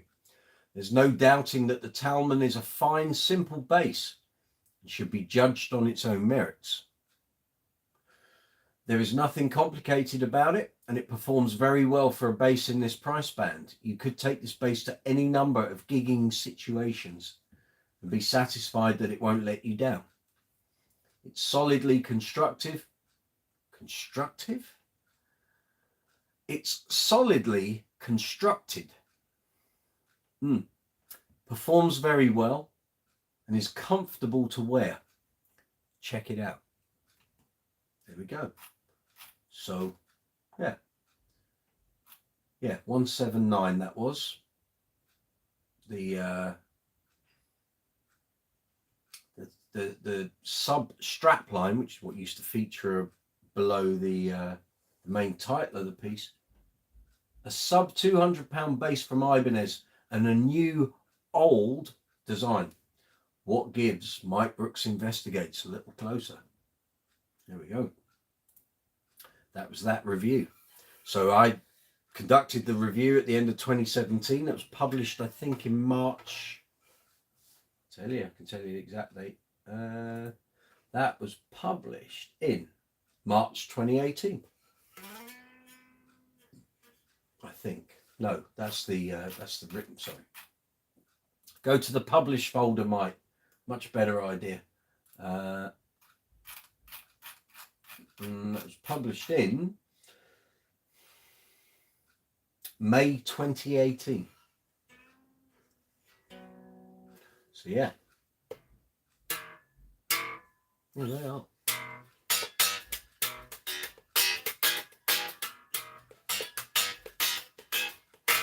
Quite a bit of life in those.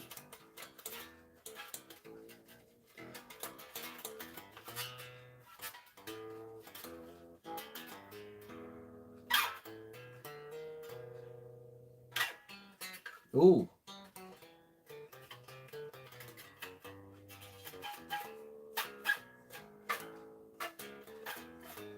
It's a chunkier neck than the SR300. Let's see if you can. It's hard to tell when I'm doing that. But it's a chunkier neck. The SR300 is built for speed. This one's built for solid bass playing. But yeah, not bad. Not bad. There we are. Messages. I've seen my friend Lewis Wingrove pop up there. Damn YouTube, didn't give me a notice. You are subscribed to the channel, aren't you, Lewis? You should. Well, now, you can be subscribed to the channel and it will send you a notification. You need to click on the notify me button on the video. There's a little grey button. So basically, when I create a video, when I upload the slot for the live chat, if you click on it, so if you're following on the social media channels, Lewis, click on the link, it'll bring you through to here. You'll see a grey box that says notify me. You hit that and it'll send you a message about 10 to 15 minutes before the live chat begins. And if it's not, then there'll be some, Lewis, check. You've got the notification bell activated. So there's 3 options on the notification bell. There's none, so you won't receive any notifications. There's highlighted, which means you get specific things based on videos you've watched. And then there's all. You want all, otherwise you will miss some of these. So yeah, make sure your notification bell setting is set to all, which is the option at the top. Stacey Lewis, I got the bell on. Okay, but is it set to highlighted or all? You want it set to all.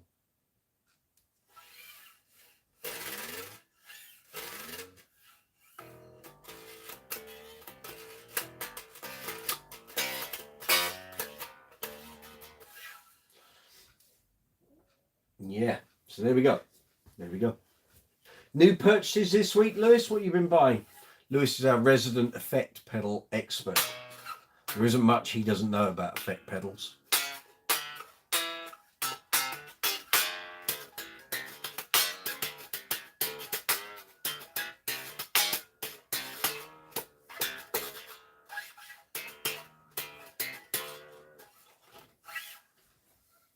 Very good. Hope your week's been good, Lewis. Good to see you.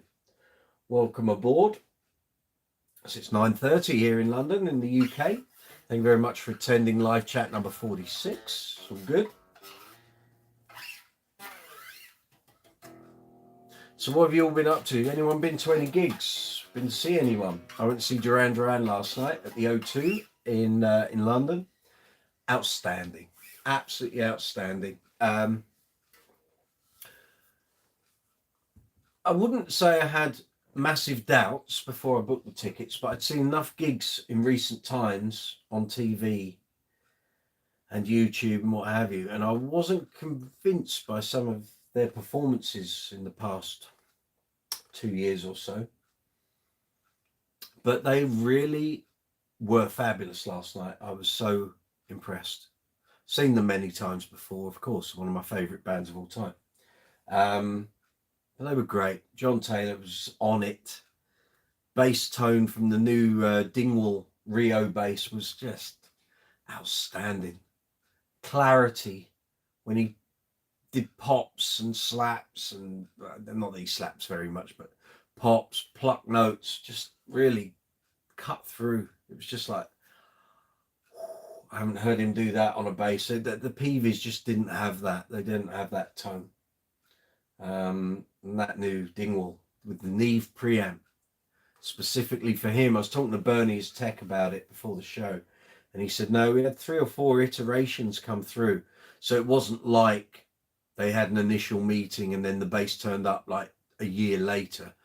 He said we had various iterations of progress, and we were able to go through and say, can we change this? Can we change that? No, that's not quite right. And that, but they wanted to go with the combustion and NG format as like the bass template, and then everything else was built around that. So very happy apparently. He's very happy with how that bass came out. Stacey, seeing the new Dingwall must have been cool. Yeah, and the Neve preamp, yeah, it was. It really was. He's already changed the scratch plate from black to white though. I didn't ask Bernie whether that was JT's doing or him as tech's doing, but that bass just sounded great. I don't know how he plays it so low though. You know, for years he didn't have his bass round his thighs. That wasn't how John Taylor played. It was more kind of waist height, but now it's very much, he's going for the comfort angle, clearly. I can't play bass that low really. I did it in the Green Day band because that was kind of what was required, but I don't like playing all the way down there. I like to be in control of the instrument.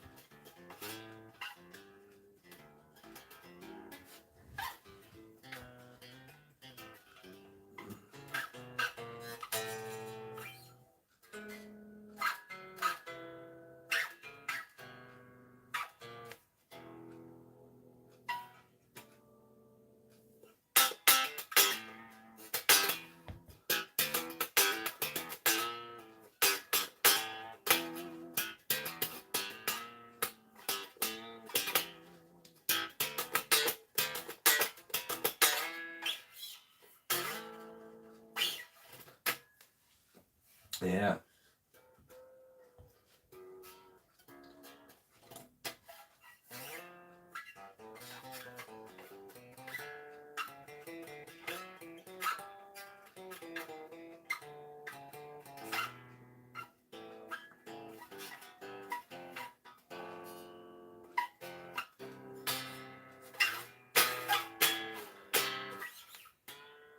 Yeah, there we go.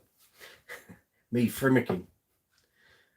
Tell you, don't get me started on that. Stacey, yeah, he used to play the aria under his armpits practically. Yeah, that was he never had his basses that high after that. I don't know why why he felt he had to drop the bases down. Although I haven't said that, he was playing the areas, they were going to be heavy. But, you know, when the Factor came along, that was down round the crotch area. And it never, bases never recovered from that point, really. They've always been sort of down around there. But, yeah, he had the Dingwall fairly low last night. Because I know, because when Bernie came out to play, now I understand JT 6'2" height-wise, and Bernie came out, did the sound check, and it looked like the base was around his knees. I was like, really? The strap's that long? Crikey. But the gaffer wants it that low. The gaffer's going to have it that low, you know? So, yeah. There we go. That's very good. So I'm just rearranging my windows here. After I was doing that lookup for the ash down for Graham. I need to make sure I've got that on there. Thank you. I had it set to top chat, not live chat, so I wasn't seeing all the messages. I don't think I've missed anything there. Don't think I have. Let's just check I haven't missed anything. Just bear with me a moment, people. Just check I haven't missed anyone coming onto the live chat. No, that's all good. No, we're all good. Excellent. I haven't missed anyone. Good. Okie doke.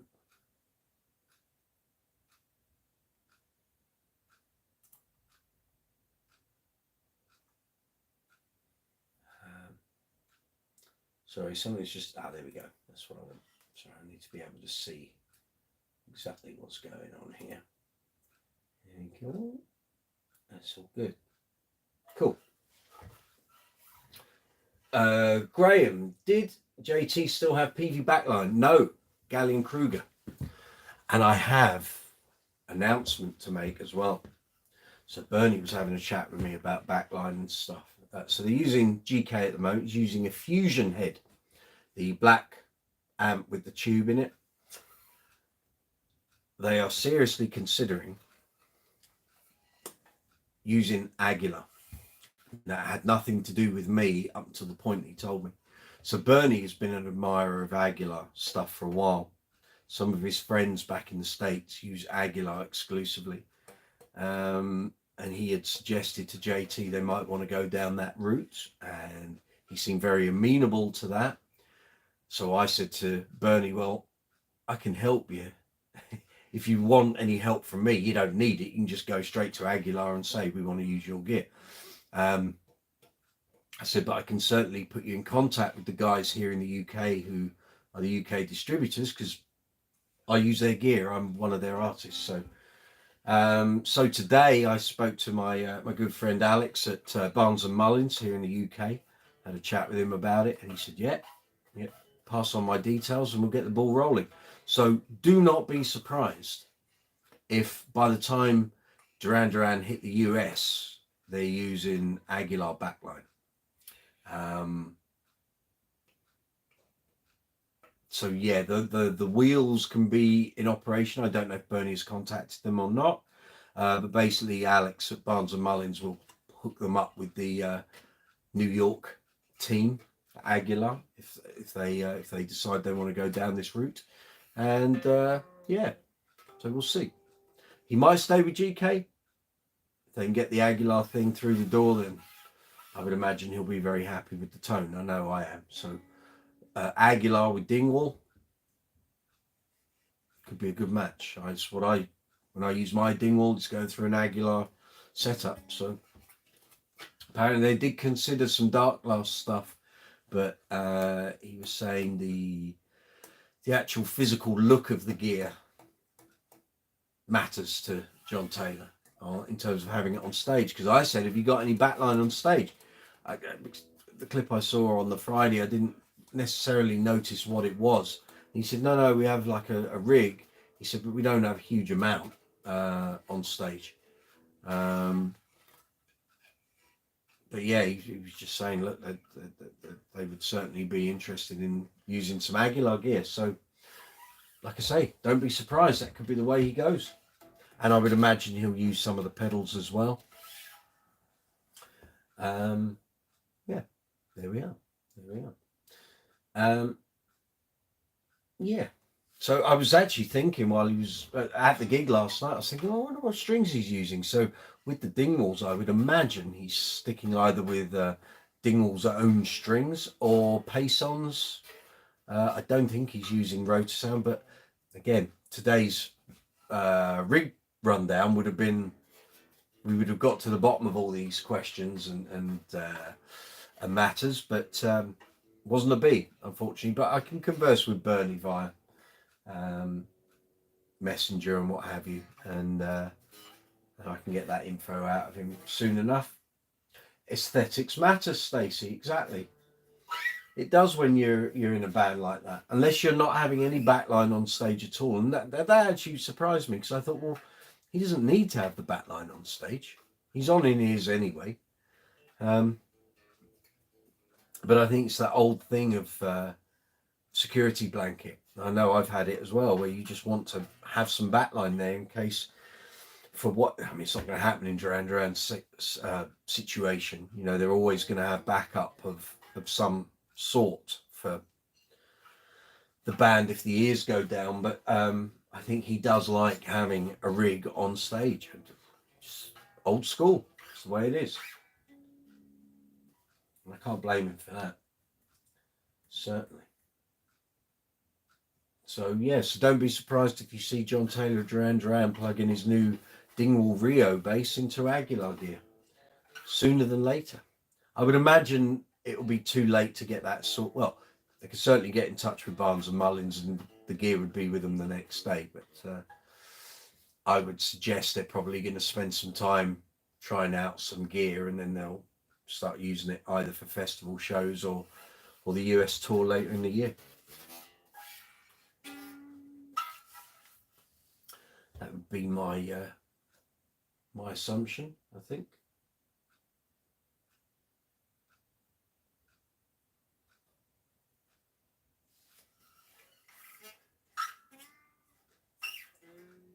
Question is whether he goes for tone hammers, DB751, or the AG700, but we'll see.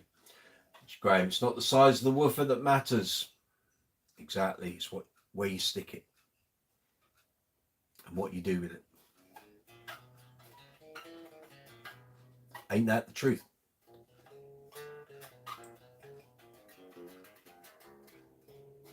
Cool. It's better.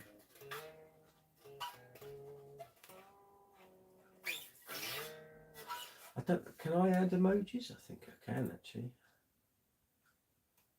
I think I can. I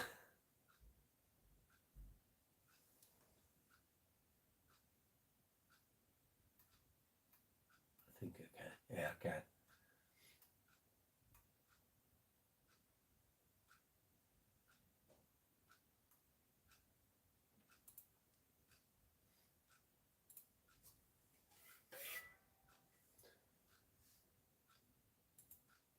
There we are. Just for my own amusement.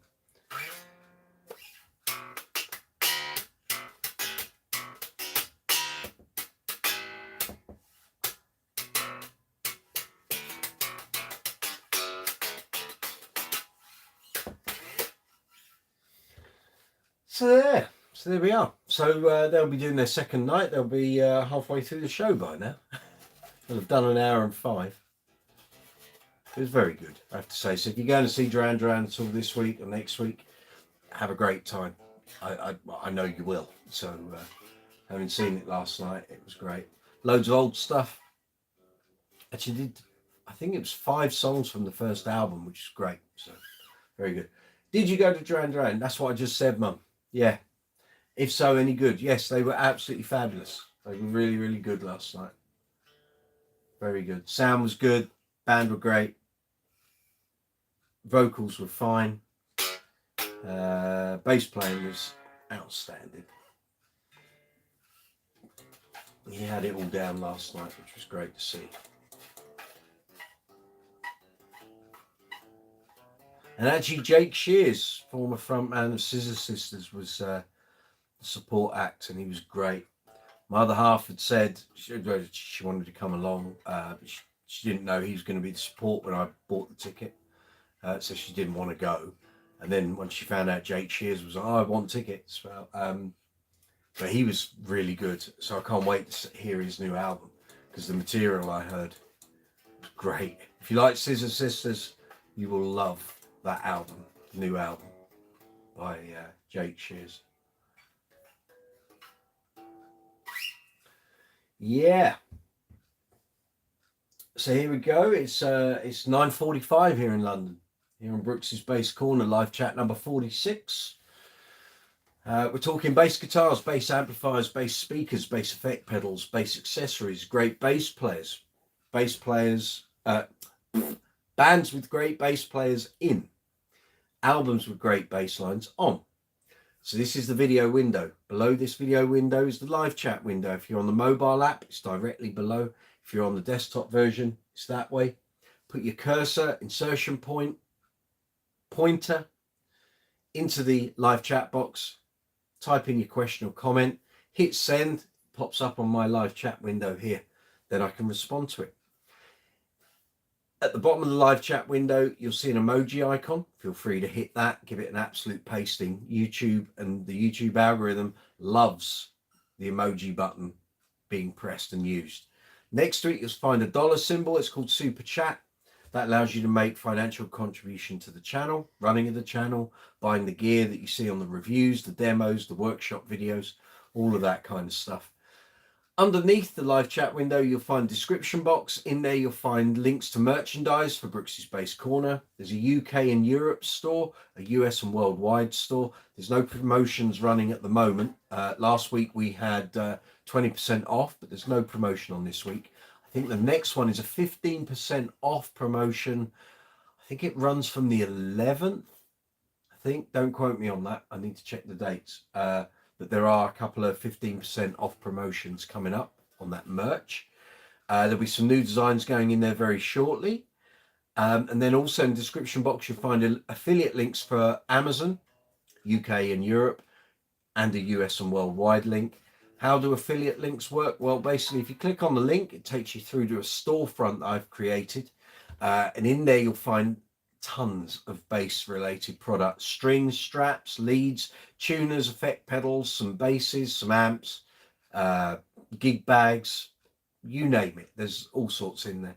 Click on the store affiliate link underneath the video description box, and then go through to the store, find the product you're after, add it to your basket, then go through with the sale, pay for your items, it gets shipped to you. And once the shipping is completed, Brooks's Bass Corner receives a very small affiliate payment. That's how it works. So that's there for Amazon, UK and Europe, Amazon, US and worldwide. And there's also an affiliate link there for Thomann, which is a German music warehouse here in Europe, which do great deals. And again, if you find there's a product you want, hit the affiliate link in the description box, takes you through, find the product you want, put it in your basket, go through with the transaction. And again, when the transaction completes, Brooks's Bass Corner gets a very small affiliate commission. Nothing complicated, it's really easy. Underneath all that in the description box, you'll find social media links for Facebook, Twitter, Instagram, and Be Real. You'll also find us on Reddit, Quora, Discord, and TikTok.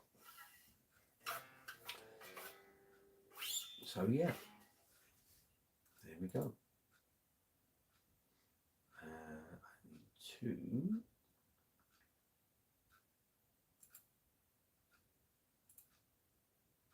Oh, I see. Right. Okay.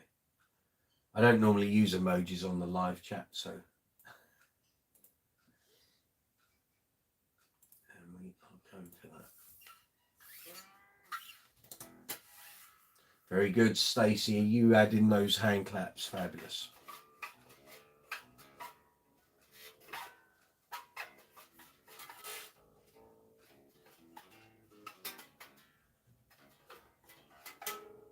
So it's ABBA learning for me over the next couple of days. I haven't done an ABBA gig for a while. Got an ABBA gig on Friday with 21st Century ABBA over in Newbury in Berkshire. So it'll be good. Time to pull out the Lycra and take a journey through ABBA's classic back catalogue. So there's quite a few tracks we're doing that I don't normally do. So there's a little bit of learning to do tomorrow and Thursday. That's all good. And then we'll have an absolute blast on Friday. I think we're doing an hour and a quarter straight through. So that'll be good. Tom Sage, right, clean the strings. Very good. Back on, tuned up. Now to check the neck. Absolutely. Check the neck. Then check the action. Then the intonation. And then pickup height. And then you're pretty much good to go.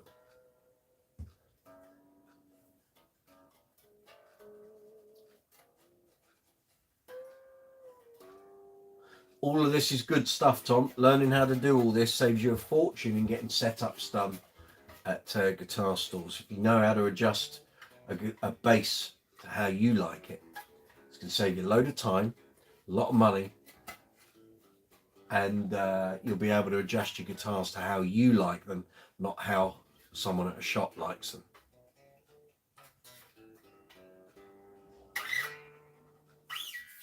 So yeah.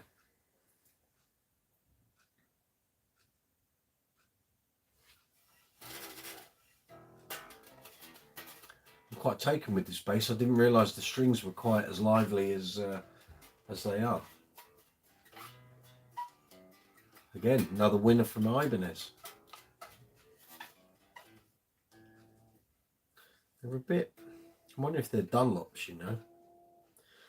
What makes me say that? Because I've just felt a string roll under my fingers. And the last time I tried some Dunlops out, which would have been 2015, had them on my Status Empathy. And I know that bass like the back of my hand. And every time I bent a string, those Dunlops would roll under your fingers. So bending, instead of the string just going up or down, it would roll as I moved it up. And I hated it. Hated that feeling. And I'm wondering if that's what these are. Might be. And said that, they're very lively. They've still got plenty of life in them.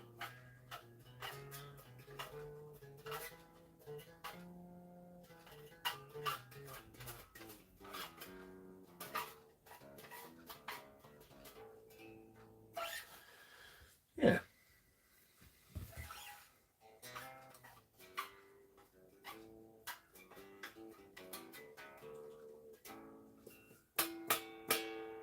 Yeah, very good. Pleased with that.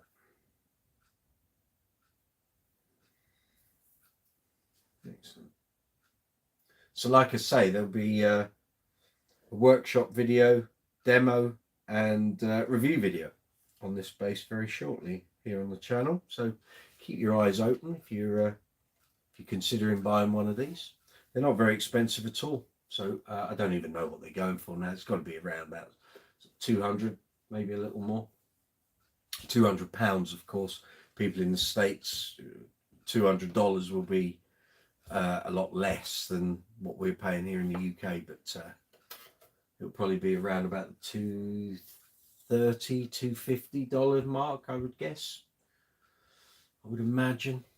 But a fine bass, nonetheless, you know. It'll do the job, as I said in my original review 6 years ago.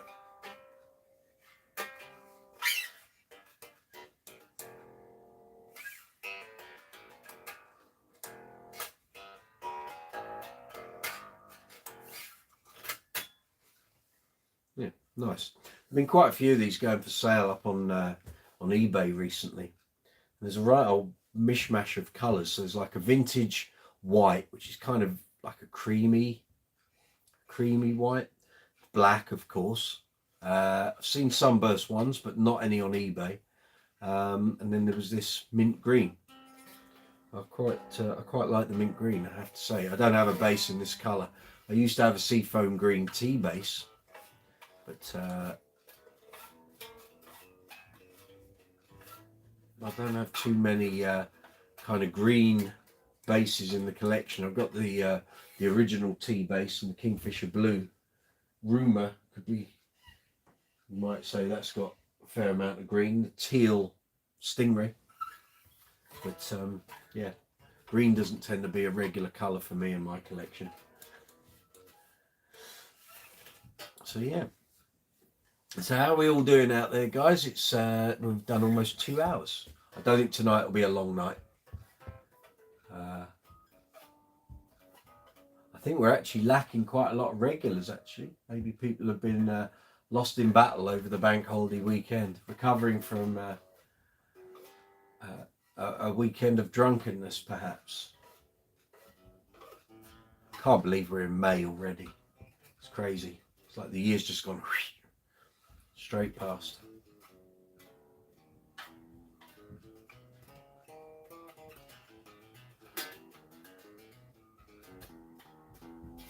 So anyone got any problems with their bass skip?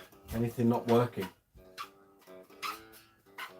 Maybe you're looking to change strings. Maybe you don't know what you should go for, what you should use. Maybe some new pedals required.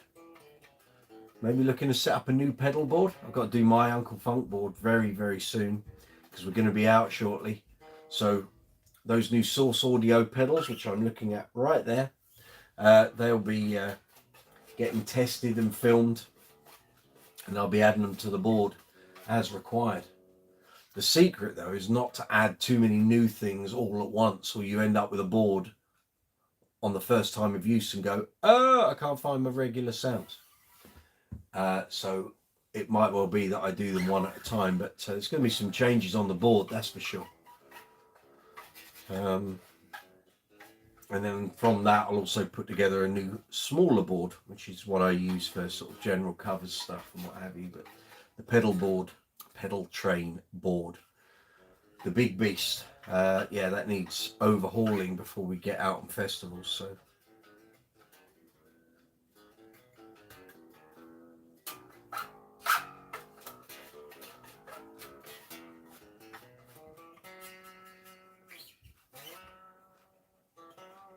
can't wait to give these frets a good clean.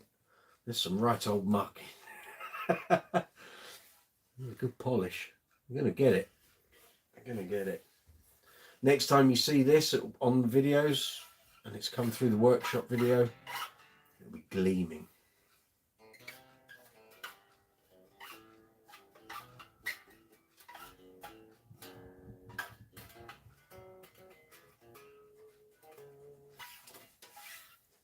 Don't know what strings I'm going to put on it yet. I might put some piccatos on it, actually. I've got a surplus of heavy gauge piccatos. That might well be the order of the day. Put some steel 4505s on. We'll see.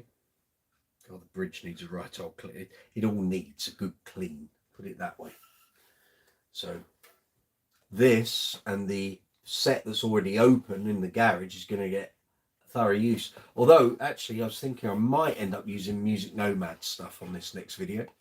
So I've got a load of their cleaning materials and polishes and what have you in the garage, and I haven't done a video with their stuff really yet, just the grip guards and the mat and the polishing cloth. So start using some of their sort of cream cleaners and spray polishes. See how we go.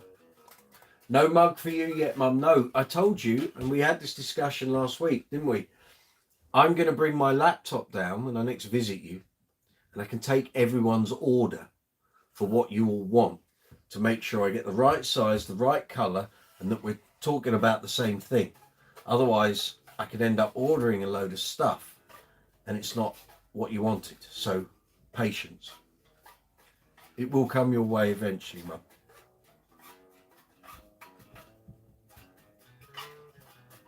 Okay, Paul from Glasgow, good to see you. The album Graceland, yes mate. What about it? Or are you claiming that's what I'm playing? I played a little riff off of that earlier. I did.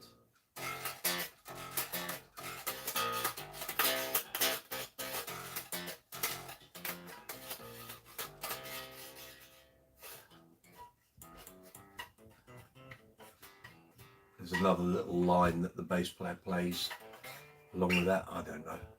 I've never sat and learned anything off of Graceland except Call Me Out, because that's the only song off of that album I've ever had to play. Maybe at some point during my fretless journey I'll do a bit more, because there's a load of good fretless lines on Graceland.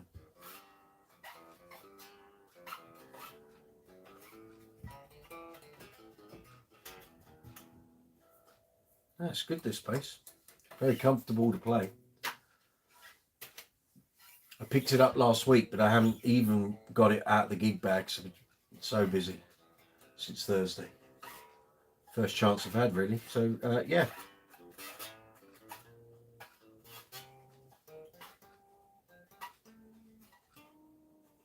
Plenty of room on the truss rod to drop this down a bit, so a little tighten up on the neck relief. Drop the action down a tad. Might be a little out on the intonation as well. Pick up height. I think actually it feels like some of the foam's maybe not quite as sturdy as it could be. I'll get in there. Get it all going.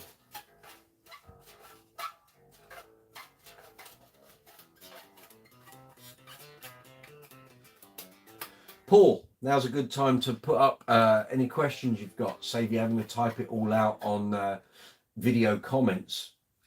You want to ask anything about any of the other videos, any of the basses, feel free. Now's a good time to do that. I can answer you directly. Oh, and I should say, by the way, so when I saw Bernie John's bass tech yesterday, I'm not sure if that's a YouTube channel. I think it's a podcast. So Bernie, John Taylor's bass tech, runs a podcast. I think it's a weekly thing. You can tell he's a tech because it's called Is Breakfast Included?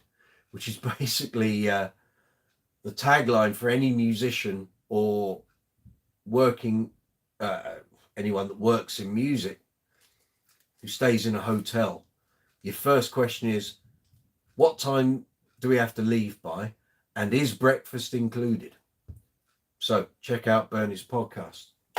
I know I will be. So this is a little badge which he bought me. So thank you, Bern. Very much appreciated. I'll stick it on some piece of gig attire. Might even stick it on one of my straps. How about that?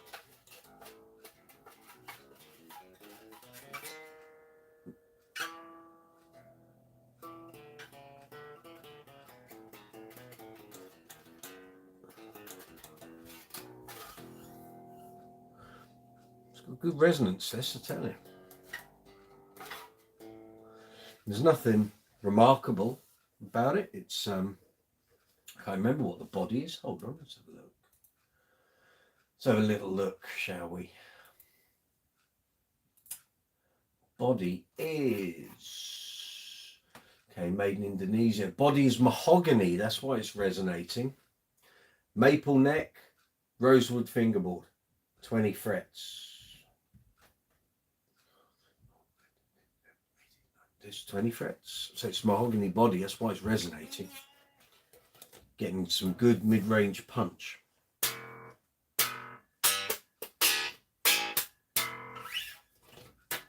Nothing wrong with the mahogany body. The only thing is sometimes a mahogany body can be a bit heavy, but it's pretty good. Comfortably solid, that's how this bass feels. I like it. I like it. The headstock's a bit of a paddle. That was a bit of an afterthought, I think.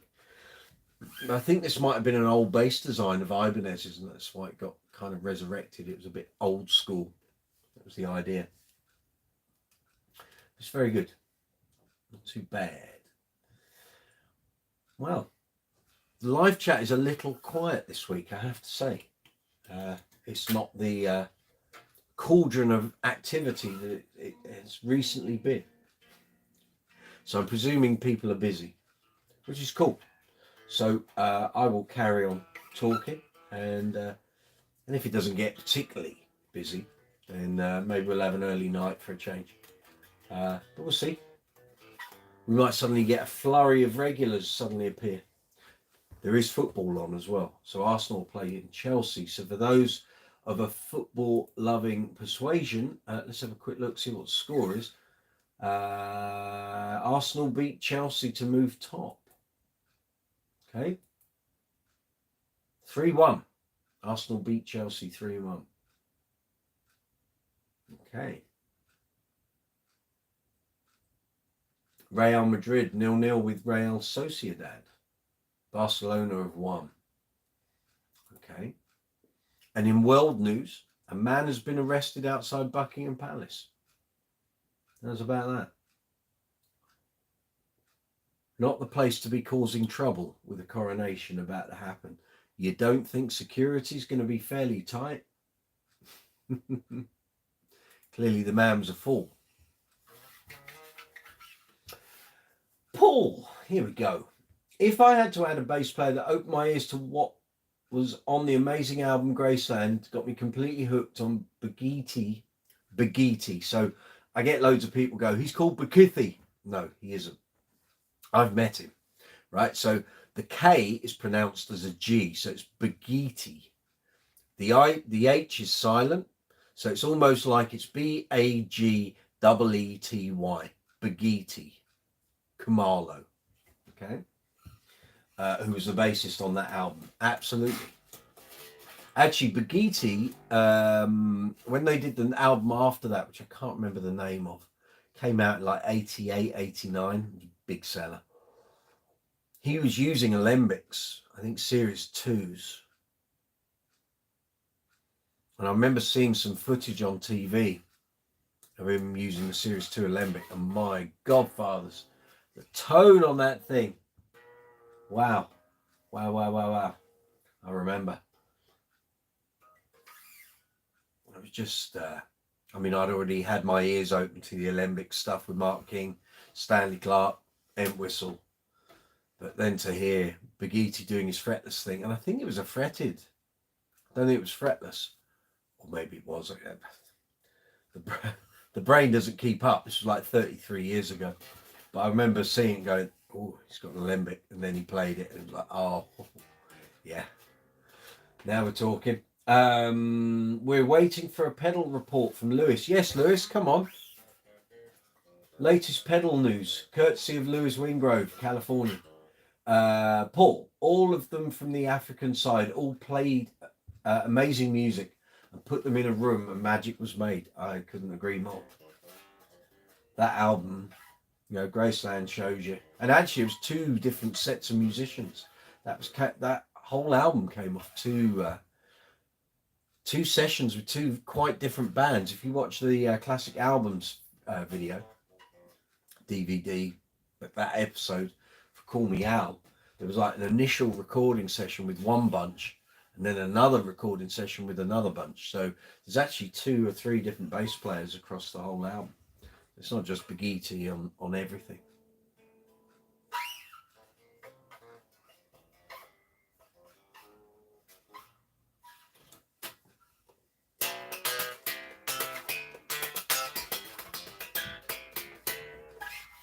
Yes, sir. It's good. I'm getting quite attached to this. Mahogany body. Makes a big difference. Just feels lively. I'm playing a note and I'm feeling resonance through the neck. A lot. Feel it. Palm of my hand. Always a good sign. Play a bass acoustically, it sounds good. Chances are when it's amplified, it's going to be amazing. Someone's got to do something seriously wrong with pickups and circuitry for something to sound good acoustically and dreadful plugged in. But that doesn't mean it doesn't happen. I've had a few occurrences of that. Paul, sorry and my apologies for having to stretch this out into small fragments. Mate, you're fine. As it works for you, not a problem. You take your time. This is the nature of live chat, but it means you haven't got to write a long war and peace comment and wait for me to reply. You can put your point across and I can reply very quickly. Stacey, it's a Thomann party, ain't it? It is.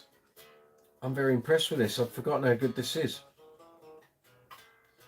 It's very rare that I've ever played an Ibanez and not been relatively impressed.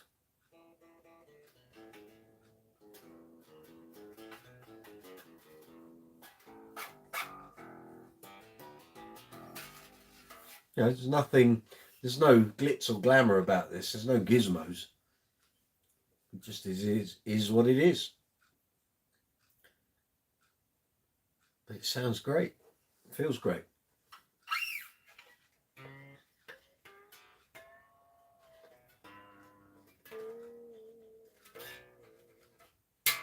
Yeah, very good. So where are we? It's 11 minutes past 10 here in London, in the UK. Live chat number 46 here on Brooks's Bass Corner. You're very welcome. Good to see you. Thank you for joining in if you're out there. If you're watching this after the event, where have you been? But again, you're very welcome. So if you've got any comments about the video, the live chat will be ended, of course. So you can leave your comments, any questions in the comment section below. And as soon as I get a notification that someone has commented on the video, I'll come back to you. I'm pretty good like that.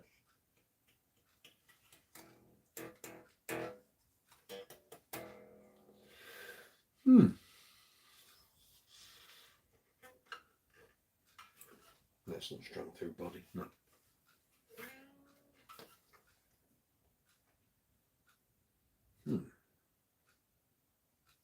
Won't take long to clean this up, get this in tip-top condition.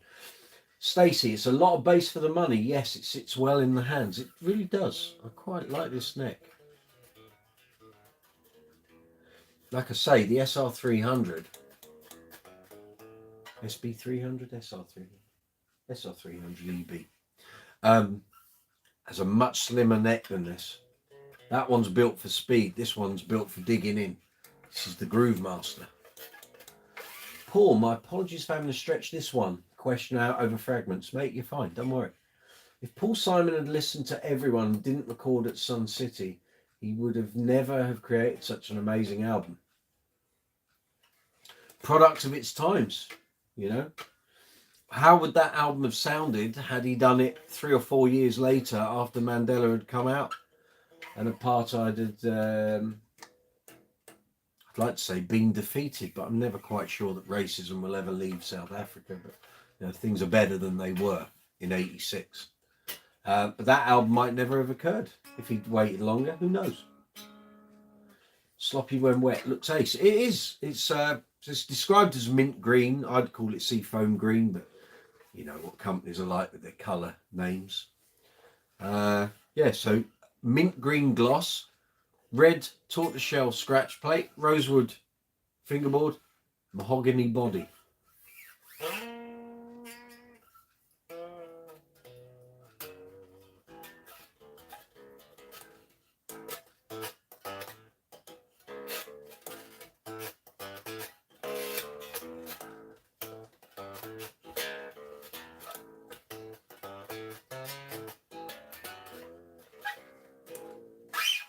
Yeah, there we are. How are we getting on with that bass, Tom? Sorry, my cousin Tom is setting a bass up. First time he's done it.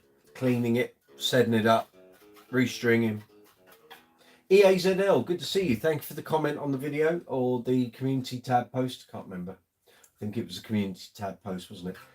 What do you use to clean frets from rust and possible light corrosion? Well, there's a couple of things you can do. There's a couple of things I do. So people will always say, oh, use steel wool. Well, steel wool is fine up to a point, except all the fragments of it will basically stick to your pickups. So you have to cover up your pickups, mask off the fingerboard. And do you really want bits of metal floating around, getting in your fingers, causing you a problem? No, don't. So don't use steel wool. Couple of things I do. So I use, if I'm tight for time, if you've watched any of the workshop videos here on the channel, the last 2 videos I've done, one was for an Ibanez SR300 EB, the red one, and there was the cleaning up the Status Empathy bass prior to the bass string experiment series. you'll see I had some blue handled grip guards. They're made by Music Nomad. And basically what we used to do was mask up the fingerboard with the frets exposed, and then you could clean them without damaging the fingerboard. These grip guards, I mean, you don't have to do that. You basically, there's 3 sizes in a pack. Find the fret size you've got, hold it over the top, and then you can clean it. So what I use generally are fret erasers, which are like an eraser that you'd use to, you know, when you write in pencil on paper, and use an eraser to rub it out. These are called fret erasers. They come in different grades. So it's like sandpaper. With grip guards, put the grip guard over, do the frets. If you watch either of those videos, and any videos that I've referenced tonight, you'll find links to in the description box tomorrow. But if you go into the channel, go into the videos list, you'll find 2 recent workshop videos, and you'll see me using those grip guards and the fret erasers. So that's a really quick way of doing it. If I've got to do some fairly intensive cleaning, because some frets, whether it's my bass or a bass I've bought, or if I'm doing it for someone else's bass, sometimes the frets are really dirty. They might have a bit of rust. They might have anything on them. Then I'll mask up the board and go to town on it. So first of all, first case is you do the fret erasers. Then if I have to do any fret dressing, that'll be the next thing. Most frets, generally, that isn't a thing, but occasionally on some basses, like I've had 1 or 2 basses, where 1 fret or maybe 2 might just be out. So you use a rocker gauge and you basically work it across the neck, and you find if there's 1 that's out. So if the thing is rocking and it's not level, sitting flush against the frets, and you know there's a high fret. So if I need to do any crowning, fret dressing, fine. And if I want them really gleaming, you can use some wet and dry sandpaper if you wish. But what I use is some stuff called Never Dull. So it's like a wadding, and it's got like a metal cleaner within it. Again, you don't want to get the whatever is in that on the fingerboard. So if you're not using grip guards, you're going to end up masking up the fingerboard. And basically, so I've done the cleaning, done the crowning, any fret dressing if that's required, and then I'll use the Never Dull. So you wipe it on the frets, you can let it dry, or you can just wipe it off afterwards, and basically the frets will gleam after that. And that's what kind of works for me. So those are the things I tend to use. So yeah, so any basses I've had, basses I've bought, or if I've been setting someone else's bass up, I will look at what state the frets are in, and what do I, you know, how much time have I got? What do I want to do? What is the client willing to pay for here? I'm not going to string out a 2-hour job for the sake of it if I can do it in 30 minutes, you know. So these grip guards are fabulous things. If you want to buy some grip guards or any of the stuff I've just mentioned, go into the description box. Please click on the affiliate links. Up to you whether you want to buy from Thomann or Amazon. But literally all the products I've just mentioned are on both stores. So obviously shop around for the best price. But if you want to help the channel, click on those affiliate links. Find the grip guards. Find a tin of Never Dull. Maybe find a polishing cloth. You might want some masking tape. Set of fret erasers. They're about 20 quid. And they're great. Once you've got them, you've got them. And I use my fret erasers all the time if I'm setting a bass up. Just makes everything look nice. Why do you want grotty frets? I mean, this one, these are fairly grotty. They've never been cleaned. You know, the guy I bought it from he wanted to play bass. He didn't want to set them up and make them look nice. So that's all cool. So yes, EAZL, that would be my advice. So get some grip guards, tin of Never Dull, fret erasers, but have a look around the cleaning and maintenance section on the Amazon storefronts and the Thomann storefront, and you'll find what you want. And by all means, have a shot while we're doing this live chat, and if you want to ask any questions, let me know. Sloppy when wet. Cream pickup covers would look nice on the, wouldn't they, just? Yeah, I could go for that. Let's get some Damasio cream housings, maybe. Tom Sage, onto action and intonation. Got covered in oil from the new feeler gauges. Yes, that's what happens. But again, feeler gauges are great things.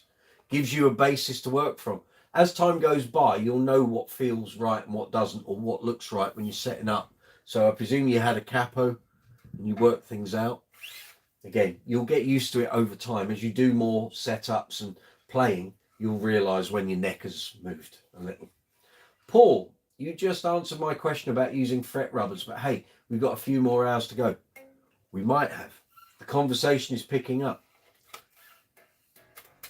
We'll see. I don't think tonight will be a marathon session somehow.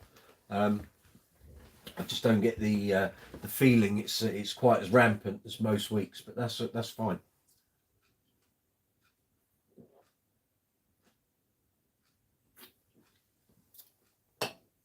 But please don't use steel wool unless you have to. It will cause you no end of grief if you don't mask up the pickups. You're gonna have pickups covered in metal filaments. Not the nicest thing when you're doing a gig and you suddenly end up with bits of metal digging into your fingers. Don't do it.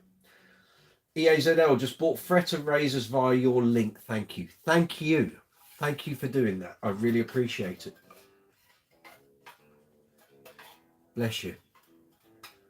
That really that helps the channel. All those little affiliate purchases might not seem like a lot, and I won't get a huge amount out of it, but over time those purchases all help. They all add up.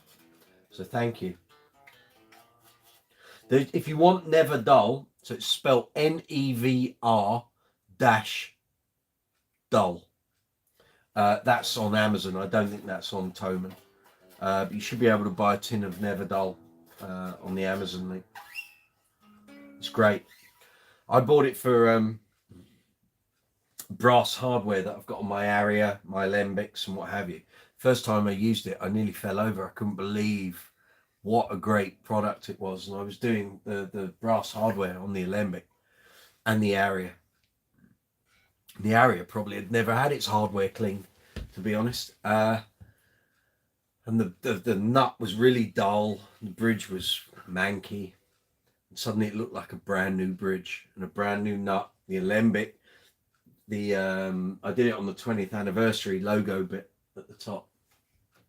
It was suddenly bright. So I was like, whoa, okay. And this stuff is great. I've used it on brass plates on various door handles that we've got here in the house. And again, after we'd had some building work done a couple of years ago, it was all a bit, not manky, it was just dirty, like tarnished is the word I'm looking for.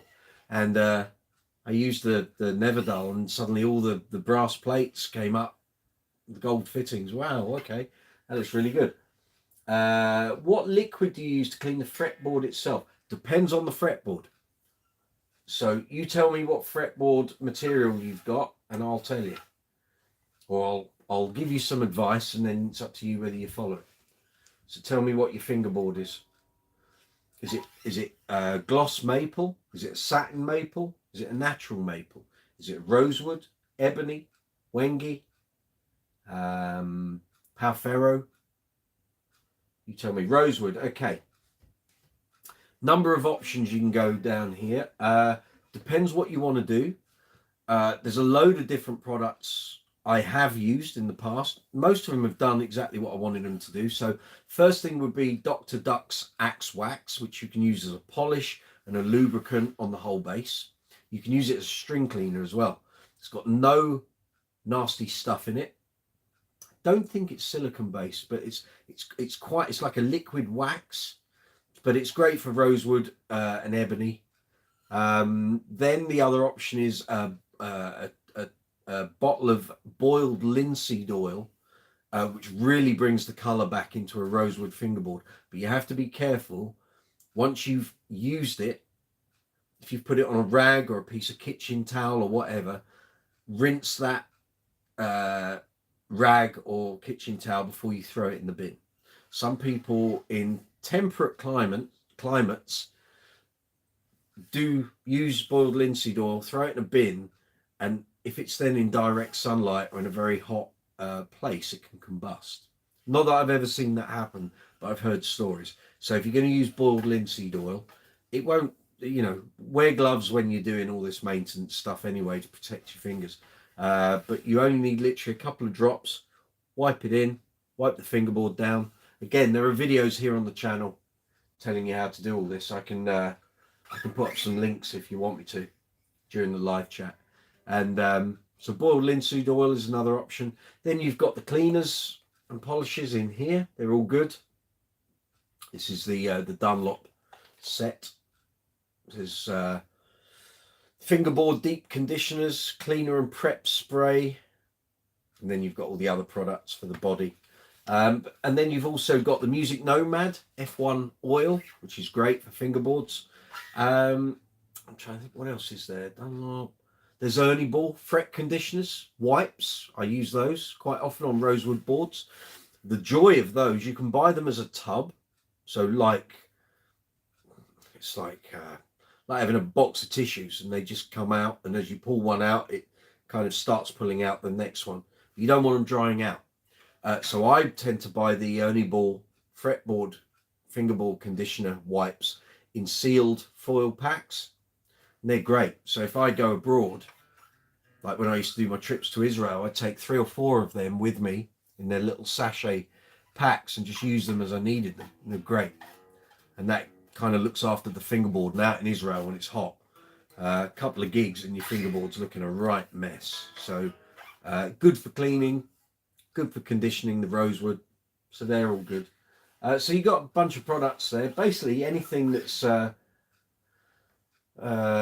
fingerboard conditioning or fingerboard cleaning for rosewood, it's going to work. It just depends what you want the outcome to be. Are you cleaning? Are you lubricating? You don't polish rosewood, so the linseed oil comes in. If you say it's gone a bit faded, which this one has, I might use the linseed oil. Teeth ain't into that. Linseed oil on that fingerboard, and it'll suddenly look dark brown again. So it looks really good. Some people like the smell. It's kind of a bit of like a woody polish smell. Some people don't, but I don't have a problem with it. So any of those, it depends. If you want easy to store things for cleaning and conditioning your fingerboard, then the Ernie Ball wipes are great. But if you're going into like a workbench environment where you're going to, lay the base down and go to town on it, look at the other things as well. But they all do different things. But I tend to keep away from lemon oil. So loads of people wax lyrical about it. I used to use it, but the problem is lemon oil comes in different grades and has different components depending on who's manufacturing it. You don't want certain types of lemon oil because it can be toxic, but not all of it is, but some of it is. So generally I don't tend to use lemon oil very often.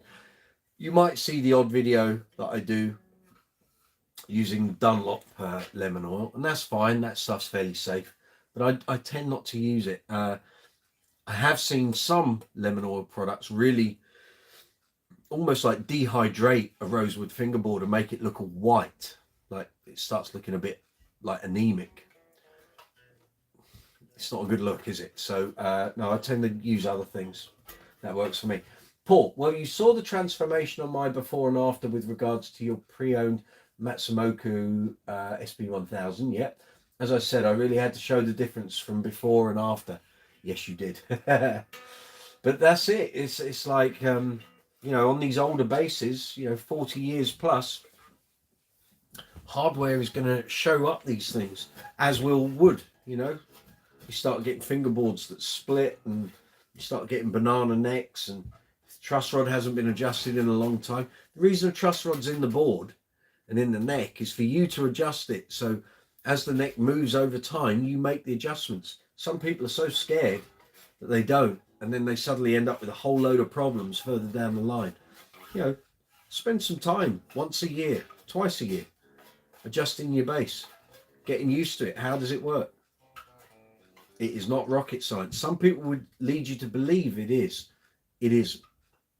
You just need to know what the basic principles of it are, and how what you do makes a difference. So, learning how truss rods work. How do you adjust them? What are you looking for? What are the results you should be looking for? If it goes one way, what's the adjustment you need to make it go the other way? Neck relief, you know. Always thought it was like alchemy, like some dark art. How could I possibly ever learn how to just do it? And you'll soon know how you like your bass to feel. And when it doesn't feel how you like it to feel, you'll know, and you'll know what adjustment you need to make. Now, EAZL, if you're looking at those products and you can't find the one you want, if I haven't put it in the store, tell me and I can. I can add items to the store at any point.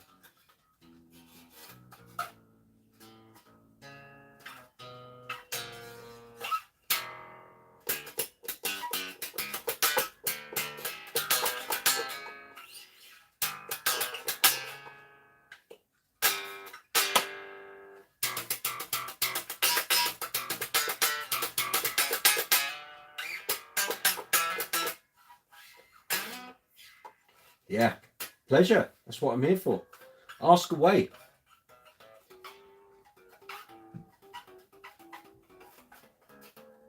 I think the best thing any bass player can ever buy is a set of Allen keys, Allen wrenches. You've then got everything you will need for any bass. Wish I'd bought one a lot sooner than I did. I didn't buy one until about 2005, 2006. It's got every key I've ever needed since in there for every bass I've got. So.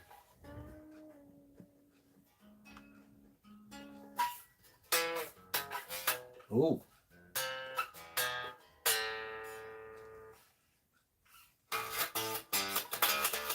Oh.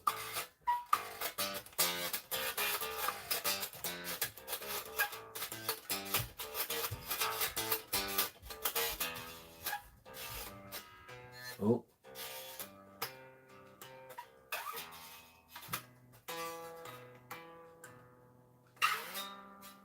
Woo.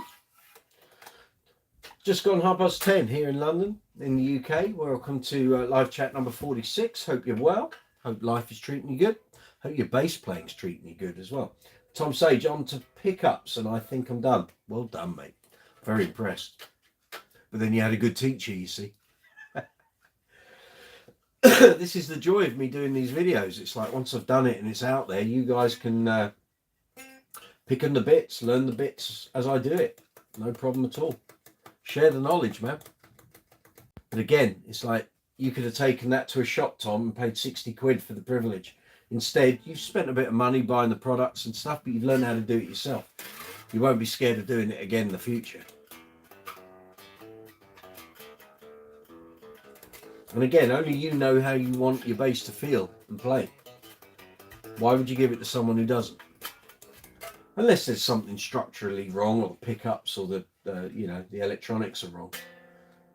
Then I'll go to a store and get someone who knows what they're talking about to do it. But regard setups and stuff, I can do all that stuff myself.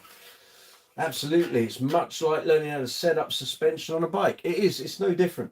It is no different. It's laws of physics and bits of metal and wood. There's no black art, but like I say, some people would lead you to believe it is, but it ain't. EAZL, what tools do you use for fret dressing? I have a set of fret crowning tools from, where did I get them? Northwest Guitars, but I don't have affiliate links with them. But be prepared. Fret dressing tools are not cheap. You can try and buy the stuff from China and what have you. They're crap. They're really crap. Don't waste your money. You're going to buy fret dressing tools, buy decent ones. And you want, basically a set is normally like 3 or 4 different types. You got different fret shapes. So maybe do a little bit of research before you go and buy fret files. And the one that you will find the most well used is the fret end. So when you get a protruding fret, you can basically run the file over in a curved nature so you don't hit the wood. But if you've got like an overhanging fret, or maybe the wood has changed and the fret end is hanging off, you got to be careful. So you're going to mask off either side of the fret, and then you glide over at an angle, like a rounded shape, and that just smooths it off, takes the tang of the fret off. You can get overhanging frets at any time in a bass's life.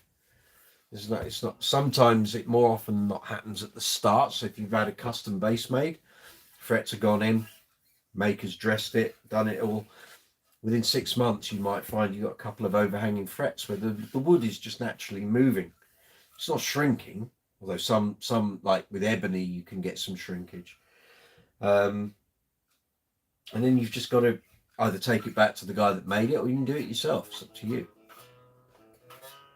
But I mean, anytime, I mean, I've only had one custom bass made, but that GB, at the time I was doing regular gigs in Brighton. So anytime I was in Brighton, I go and see Bernie anyway, Bernie Goodfellow. And I'd tell you, I'd have that bass with me because it was my gigging bass. So he would constantly sort of give it a little refettle and check it over when I was there. So it got sort of fairly regular attention every month or two, which was good. But that bass is totally settled in now. It'll be 20 years old next year.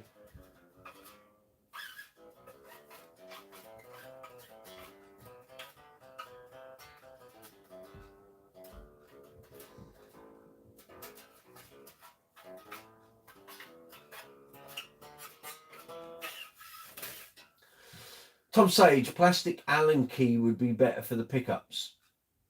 No, just use the metal one. 3/8 of an inch, I think it is, isn't it?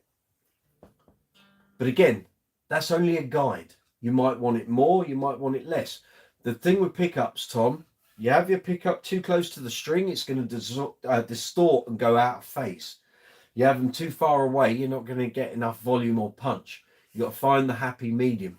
But thankfully on your bass, it's not too much of a problem. But on things like Stingrays that have big humbucker, larger pole pieces on the pickup for the magnets, and it's a well-known thing. Loads of people used to run their actions really low and the pickups high, and all you could hear when they were playing was the string scraping against the pole pieces.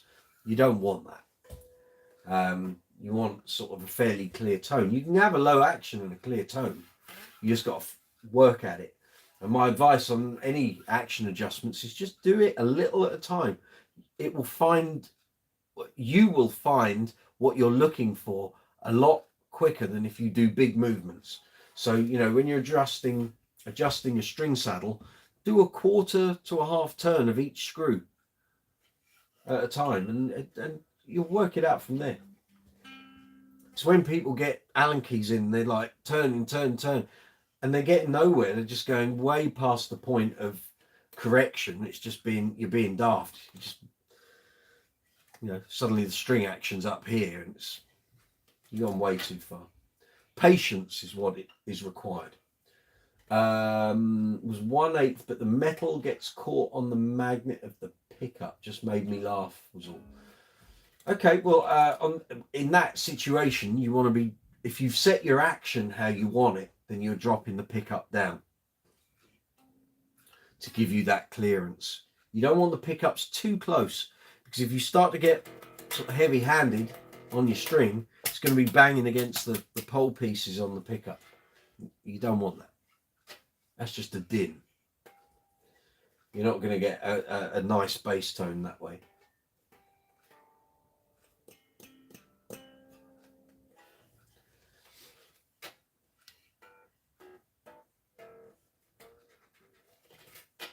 How did that tuner work? Did that work for you when you were doing the intonation?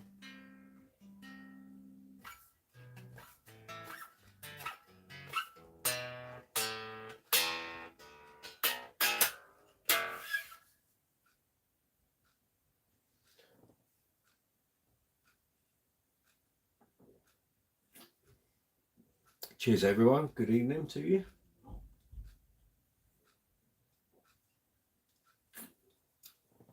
Tuner was good, excellent.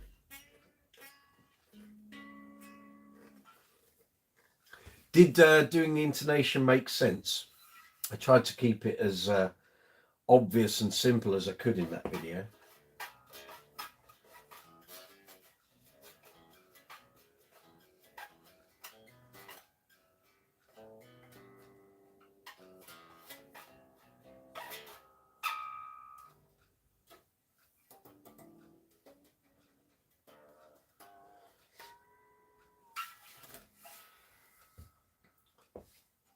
Hopefully it did. Hopefully it made some sense to you, Tom.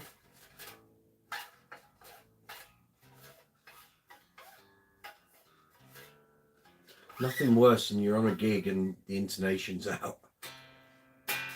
Or it just needs adjustment since you last did it. Yes, after a few turns I could hear what was changing. Very good. Normally you'll see it on the tuner. So you'll do the open string, 12th fret harmonic. And between the initial tuning and then doing the 12th fret and the harmonic, you'll see where you are in relation to the center. So then, as I explained in the video, you'll know whether you're running the saddle backwards or forwards. So extending the string or shortening the string. Then when you've made the adjustment, go and do the open string, 12th fret, harmonic, and you'll see the difference. So if you still aren't right in the center, but you've moved from the last position, you know you're going in the right direction. It's gone the other way, you're not going the right way with the saddle. EAZL, what's the best non-Fender precision bass, reasonably priced? I would say go to the bass center and either buy one of their power basses or buy the Bruce Thomas profile bass. And let me put a little link up for you. I did a demo. These are only like 500 quid. You can buy them secondhand. Let me put up a link for you and in this live chat, and you'll see what I mean. These are great basses. No, that's dashboard. Right, here we go. Content. Right, profile. Coming your way. Here we go.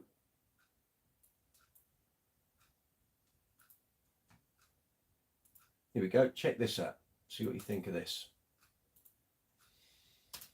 If you want something in the £100 to £200 region, maybe look at a Harley Benton, maybe.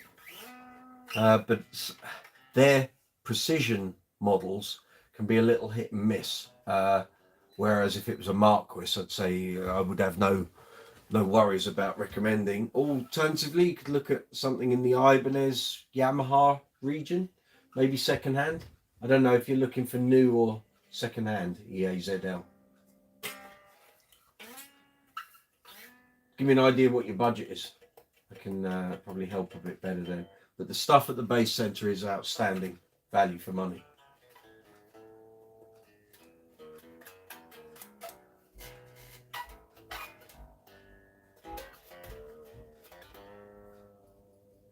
$1,000. Wow. Okay. I'm assuming you're in the US, or are you in Japan? I can't remember. Remind me. So if you buy from the base center, you have no VAT to pay. Again, I can get you a link for them so you can see what I'm talking about.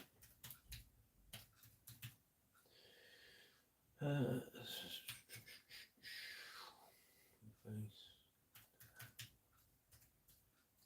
with me a moment, chaps, guys and girls. Oh, that's not what I was looking for. Right.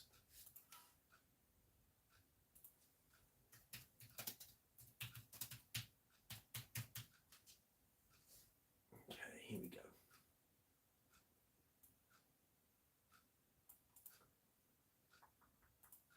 So here's a link to them. And I'll get you a link to the basses I'm talking about. So, okay, so there's two types of P bass they do. There's the power bass, which I'm guessing is more kind of like a 70s P.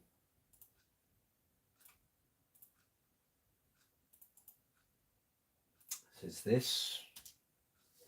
And again, then they do the Detroit base, which I'm guessing is more 60s P.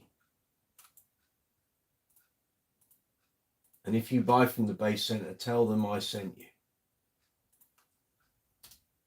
So let's have a look, see what the prices are on those. So a rough guide price, if you're buying in the US, it's going to be £454. I don't know what that equates to in dollars. For the Detroit, and the power base will be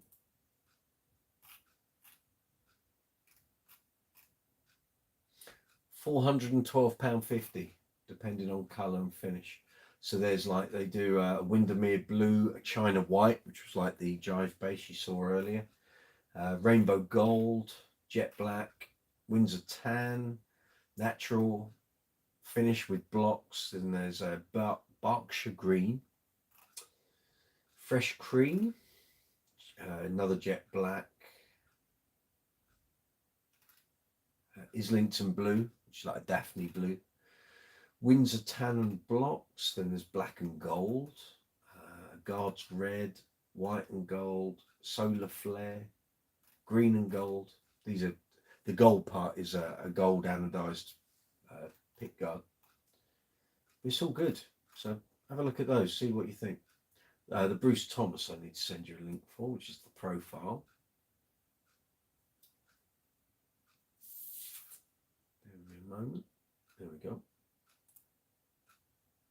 So this is a Bruce Thomas signature model. So Bruce Thomas was the bass player for Elvis Costello and the Attractions. And this is his signature bass, based on an old P that he'd had that he sold. And this bass is just fab. Really good. Paul in Glasgow: I found luthiers to be against showing anyone how they should set up their intonation. I understand they don't want to lose out on potential customers and they prefer that they stay dumb. Yeah. But the thing is, that's all broken down now because there's so much of it on YouTube.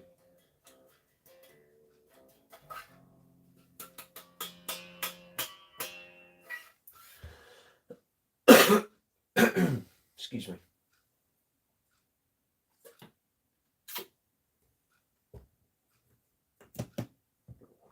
Like I say, if you're going to buy something from the base center, tell them I sent you. They know who I am. Don't they just? I've known Barry that runs the base center since 1988. I was 16 years old when we first met.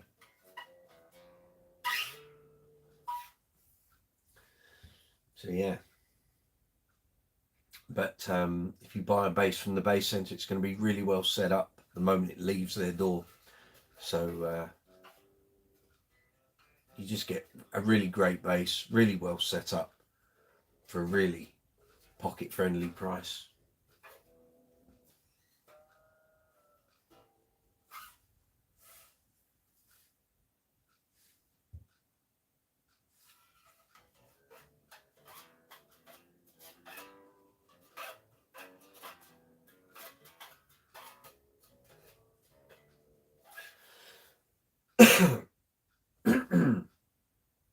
So it's coming up for 10 to 11 here in the UK. Very welcome to Brooks's Bass Chat, Brooks's Bass Corner live chat even, number 46.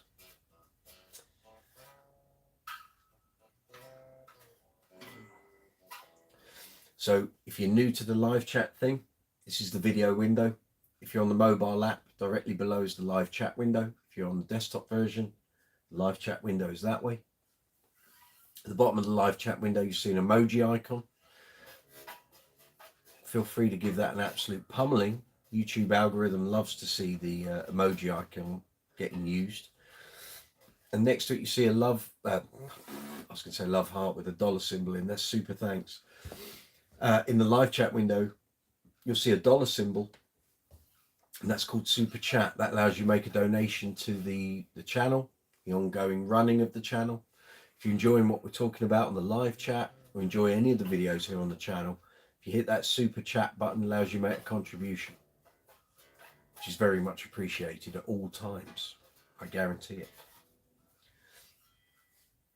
Underneath the video, you'll see a thumbs up and a thumbs down. If you'd be kind enough to give the video a thumbs up, I'd really appreciate it. That really helps the video, it helps the channel, and leave any comments that you wish to do outside of the live chat window as well, if you wish. And you'll also see icons. You'll see there's a share button, a save button, a clip button. There's also a love heart with a dollar symbol. That's called Super Thanks. Works exactly the same way as Super Chat. Allows you to make a financial contribution if you wish to do so. You don't have to. There's nothing that says you have to.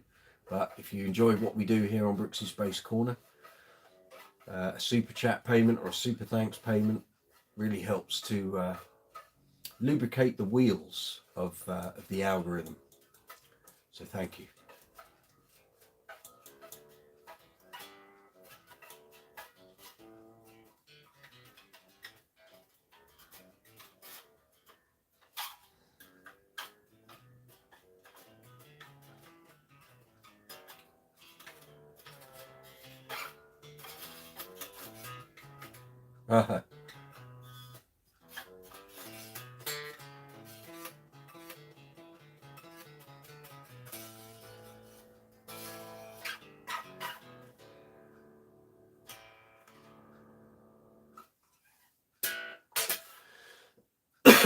EAZL, what was your worst experience interviewing someone for the magazine? I think I kind of intimated that one a couple of weeks ago, but if you missed it, I'll re-explain it. So generally, everyone I ever interviewed for the magazine was pretty good. Pretty good. Some days you get certain people and they're in a bad mood, or they had a lot of stress going on if they were on a gig, but generally everyone was okay. There were two people that really got my back up. And one was Jonas Hellborg. And he was one of the first guys I ever interviewed for the magazine. He was at Bass Guitar Show in London in 2013. So that was my first experience of doing like multiple interviews at a show. And what I didn't know was he had done an interview for the magazine like 5 or 6 years before. So long before I started doing interviews in the mag. And he assumed the interview had been written by me. I don't know why he assumed that, but he did. And when I went to interview him after his performance at the show, he's a slightly highly strung chap as it is, he basically went off on an absolute venting session, screaming and shouting at me, you interview, you made a load of stuff up and you did it. And I said, that wasn't me. That wasn't me. I said, the editor in charge of that, we've had 3 different editors since that interview. So you're shouting and screaming about something I have no control over. I had nothing to do with. You're shouting at the wrong person. And he just went on and on and on. I said, okay. I said, look, if you want to carry on, I'll go out the door. I said, I'll go and interview someone else. I don't need to kind of tolerate this. So if you want to stand there and act like a child, be my guest. And he kind of calmed down and then went, oh, I'm really sorry. It's like, there was no need for any of that. And we did an interview and it was fine. I never heard a peep out of him ever again, but it just goes to show you, you know. And the other one was a more recent experience with a certain bass player who I won't name. And I was annoyed because it was my recommendation that he ended up on the show. So, you know, he's getting paid a nice wage to come and do his thing. And he turned up to the show and I met him on the Friday and he was fine. He was cool. We were having a chat about something or other and Billy Sheehan came up as a topic of conversation. And this guy went on an absolute slating rant about Billy Sheehan. And I was like, I'm not having this. Maybe this guy's got a screw loose or something. Anyway, I saw him the next day on the Saturday. And he basically, for the whole of the rest of the London Bass Show that weekend, went around, every time he saw me, he'd run up behind me and slap my back. And I was like, after about the 3rd time, it's like, do you want to stop that? And I realised quite early on that he had found where the beer was in the green room and was basically helping himself seriously through the day and actually over the whole weekend. So he did a live masterclass and he was great. And you kind of realise he's a little out there. And on the Sunday, I was interviewing him probably about an hour and a half before he did a live performance rather than a masterclass. And he was late for my interview. And he turned up with like 3 cans of beer, like one in his pocket, one unopened and one that was already sort of well into. And he was just basically rude through the whole interview. Every question I offered, he was like trying to evade it. He was asking me, well, what do you think? I said, no. This isn't me being interviewed. It's you. Answer the question. And he was just cantankerous and just really like he didn't want to be there. And I thought, I wish I hadn't recommended you be involved in this show because you're just being a dick. And yeah, and when I listened back to the audio and I transcribed that interview, I realised, yeah, he was seriously being a complete, yeah. And funnily enough, my editor had exactly the same opinion of him. He said, what was his problem? He was like that to everyone over the whole weekend. I said, I don't know. I said, I can only put it down to booze, maybe drugs. I don't know. But when I listened back and transcribed it, it was like, it wasn't me being hard work. It was him. And he came into that interview room kind of predisposed to be a pain in the backside. And that's exactly what he turned out to be. And I doubt I'll ever give him any airtime here on the channel. It's a shame because I really love his playing. But as a person, just a complete bell. But that's fine. You know, he doesn't need me promoting him. So he can crack on and do his own thing. But yeah, there we go. But those are the two that stand out. Some of the big bass legends were a little, I don't know, what's the word?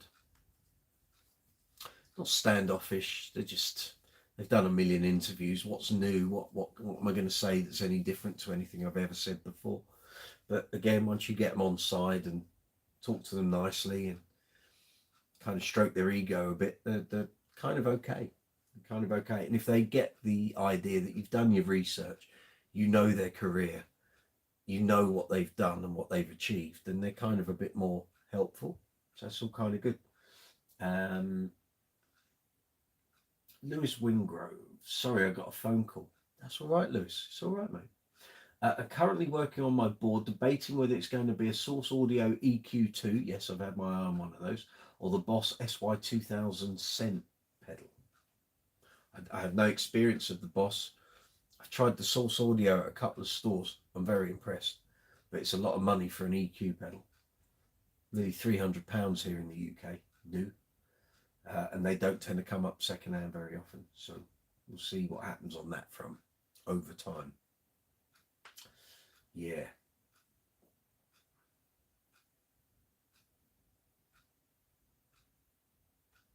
I've realised tonight's video is really like behind.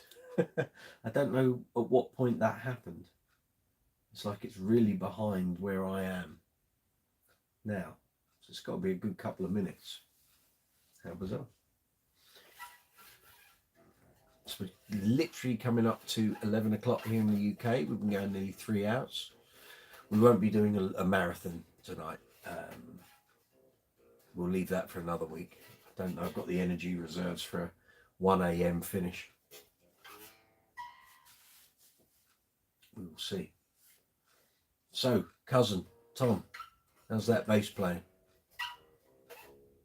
Yeah, talking of which, that's me all done. Rod felt as tight as it would go, but was at 45 mil and the back pickup was mega high. All good now though. Right, my advice to you, I know you've just done the truss rod, you always loosen first. Don't add on. Don't make it tighter than it already is until you slackened it off a bit. So I presume you've done that. You got to just loosen it off a bit, quarter turn, half turn, and then you can start going back the other way. Never go from your 0.0 where it is and start tightening immediately. You can bust it. So I'm assuming you didn't, and I'm sure I warned you about doing that before. Just slacken it off a little, check that there's some movement, so you can give it a turn either way, and then you can start adding on relief, tension, tightening the truss rod to level out the board a bit. Yeah, I went slack first, as you said in the video. Good man. That's what I like to hear. I only once did that and popped a truss rod where I didn't slacken off first, pushed it, and it went pop, and the neck just went boing. It was like a banana neck. Got it fixed, but I should have slackened it off first. Didn't listen to my own advice.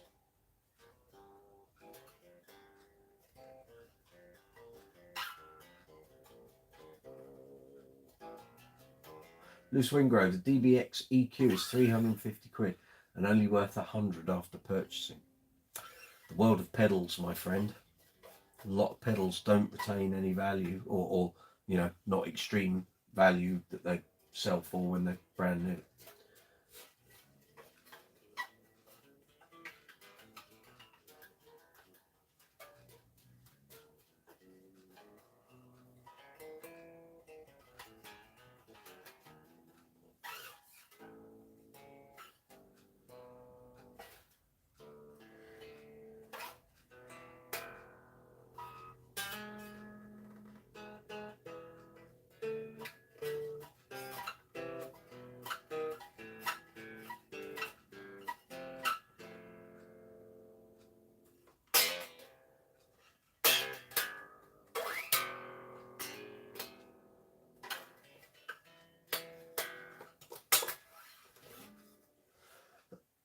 You require a dual EQ for wet and dry.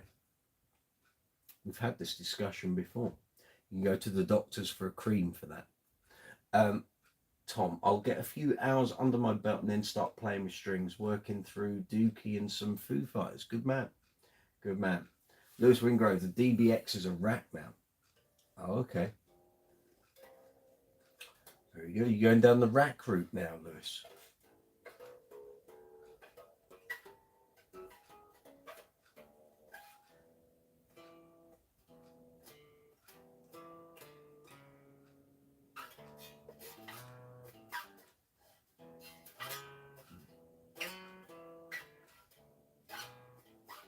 Trying to play long view there. It's ages since I've done that.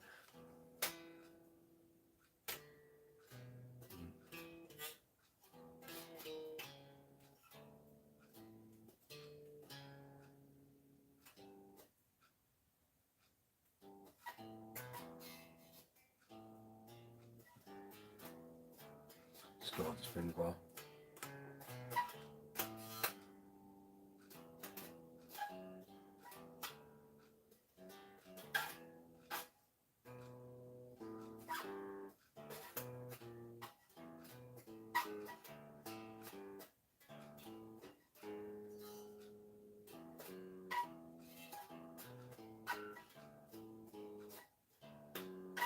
Thank you.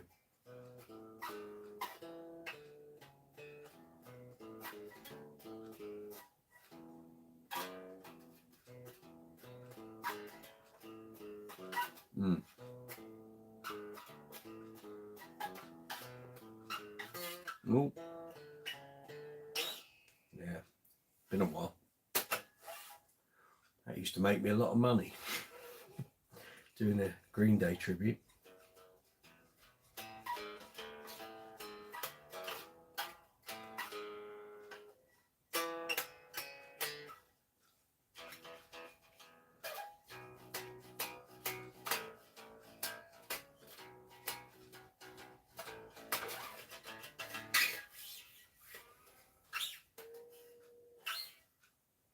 Yeah, there we are. So how's everyone feeling? Well, we do it. It's 11:05. You want to carry on for another 5-10 minutes, or have you got enough in you for another half an hour? I can certainly do another half an hour, but if people are flagging, we can wrap up in 5-10 minutes. That's cool, no problem.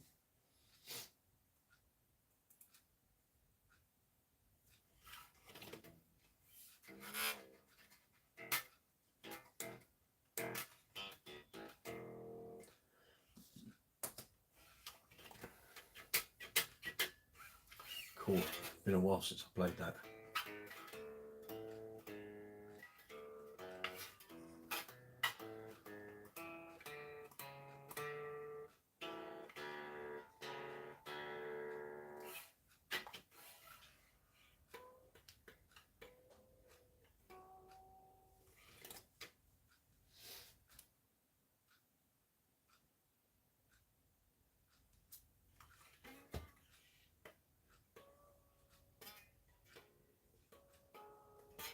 Ooh, hello.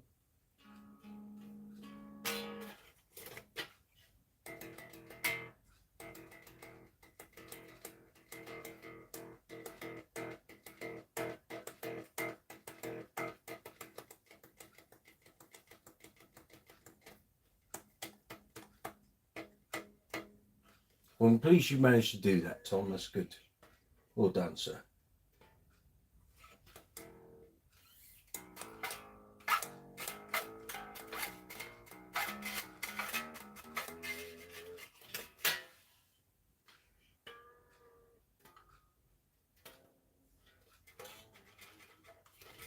I was having a little chat with Mark King the other day on WhatsApp. We had a WhatsApp chat for a while. Can't remember what I was getting in touch with him about actually. Oh, YouTube. That's right. Level 42's YouTube channel suddenly hit their 100,000 subscriber.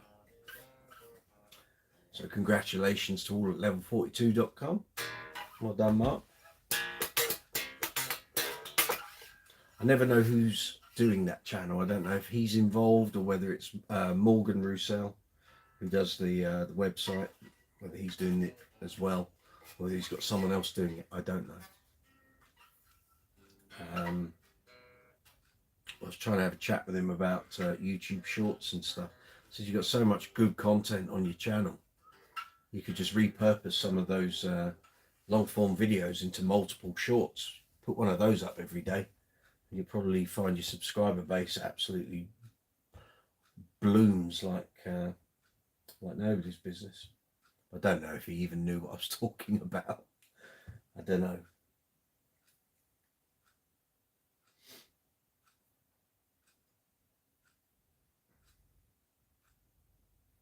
So here we are, coming up to 10 past 11 here in London. Very welcome to live chat number 46 here on Brooks's Space Corner. So the chat isn't exactly exploding into life this evening. So I think what we'll do is about another 5 minutes, and then I'll start winding the live chat down, and we'll go again next week. Although there might be an impromptu live chat this week. Yes, there might. So I've got an ABBA gig on Friday, and providing I've got good reception there, I might well try and do a live chat while I'm out on that gig. I would have done one actually on Saturday, but it was a bit mad and chaotic, and my mobile internet reception was not great, and there was no Wi-Fi that we could get access to, so it would have been a bit tricky. But Friday's gig, hopefully, because I'm going to be there for hours before we go on, so there's going to be some time to kill. So stay tuned to Brooks's Bass Corner on Friday. There might well be an impromptu gig live chat. We will see. If I've got good mobile internet reception, we'll do it. We can discuss all things ABBA.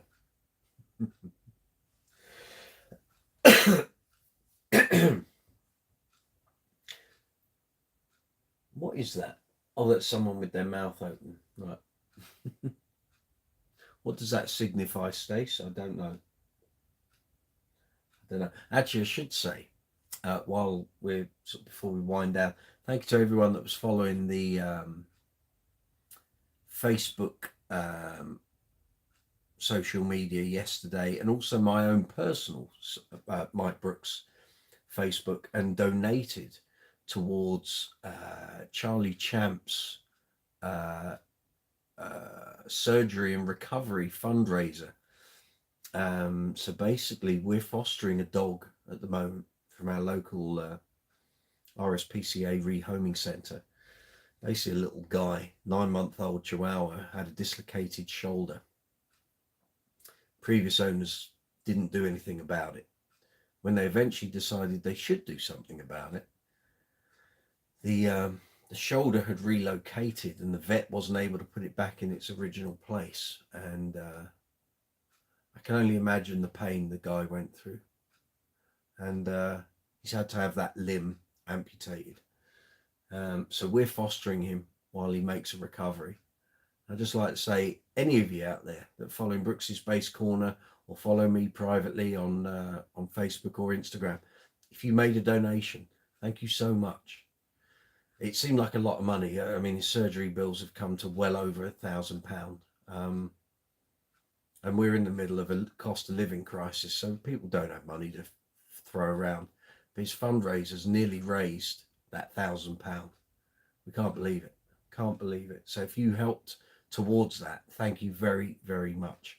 It really makes a big difference. The RSPCA, although everyone knows it relies on donations and money they raise. And our rehoming centre is constantly fighting an uphill battle.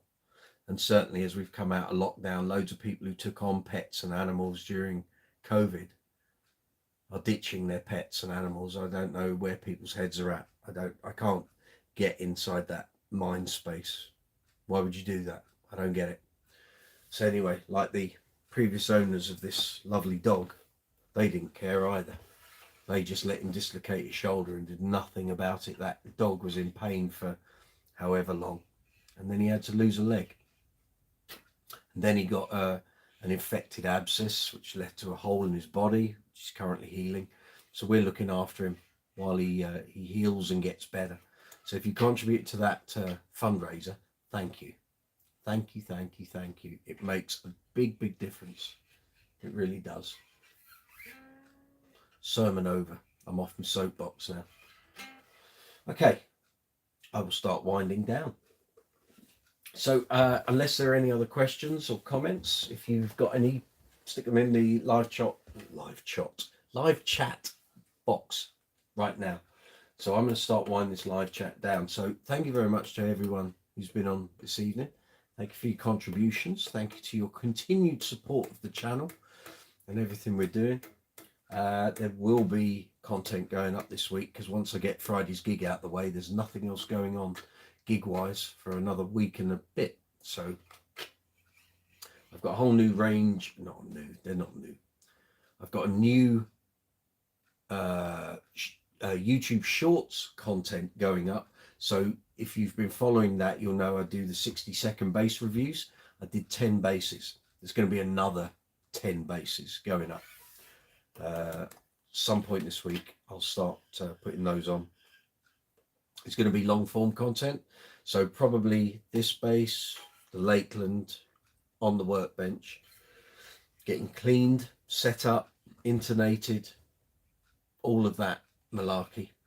And then we'll start doing demos of these two and the other Ibanez. Demos and review videos, pedal demos and reviews. There's just so much. I've got literally a huge piece of A3 paper with columns of what's going up next and what's got to be produced and edited. So there's going to be loads of new content going up. Just keep watching the channel. Stacey, thank you, good sir. Pleasure. Tom, thanks for all the help. As always, catch everyone next week. Cheers, Tom. Lewis Wingrove, did you try the bass distortion pedal yet? No, but I will. So once Friday's gig's out the way, if I don't have a gig on Saturday, it's pedal day. All the new pedals I've bought in the past year, all getting tested, filmed. Probably get the review videos done as well, so because I can add the audio commentary at a later date. Night, Mum. Catch you later. So yeah, so Saturday will be pedal day for me. certainly.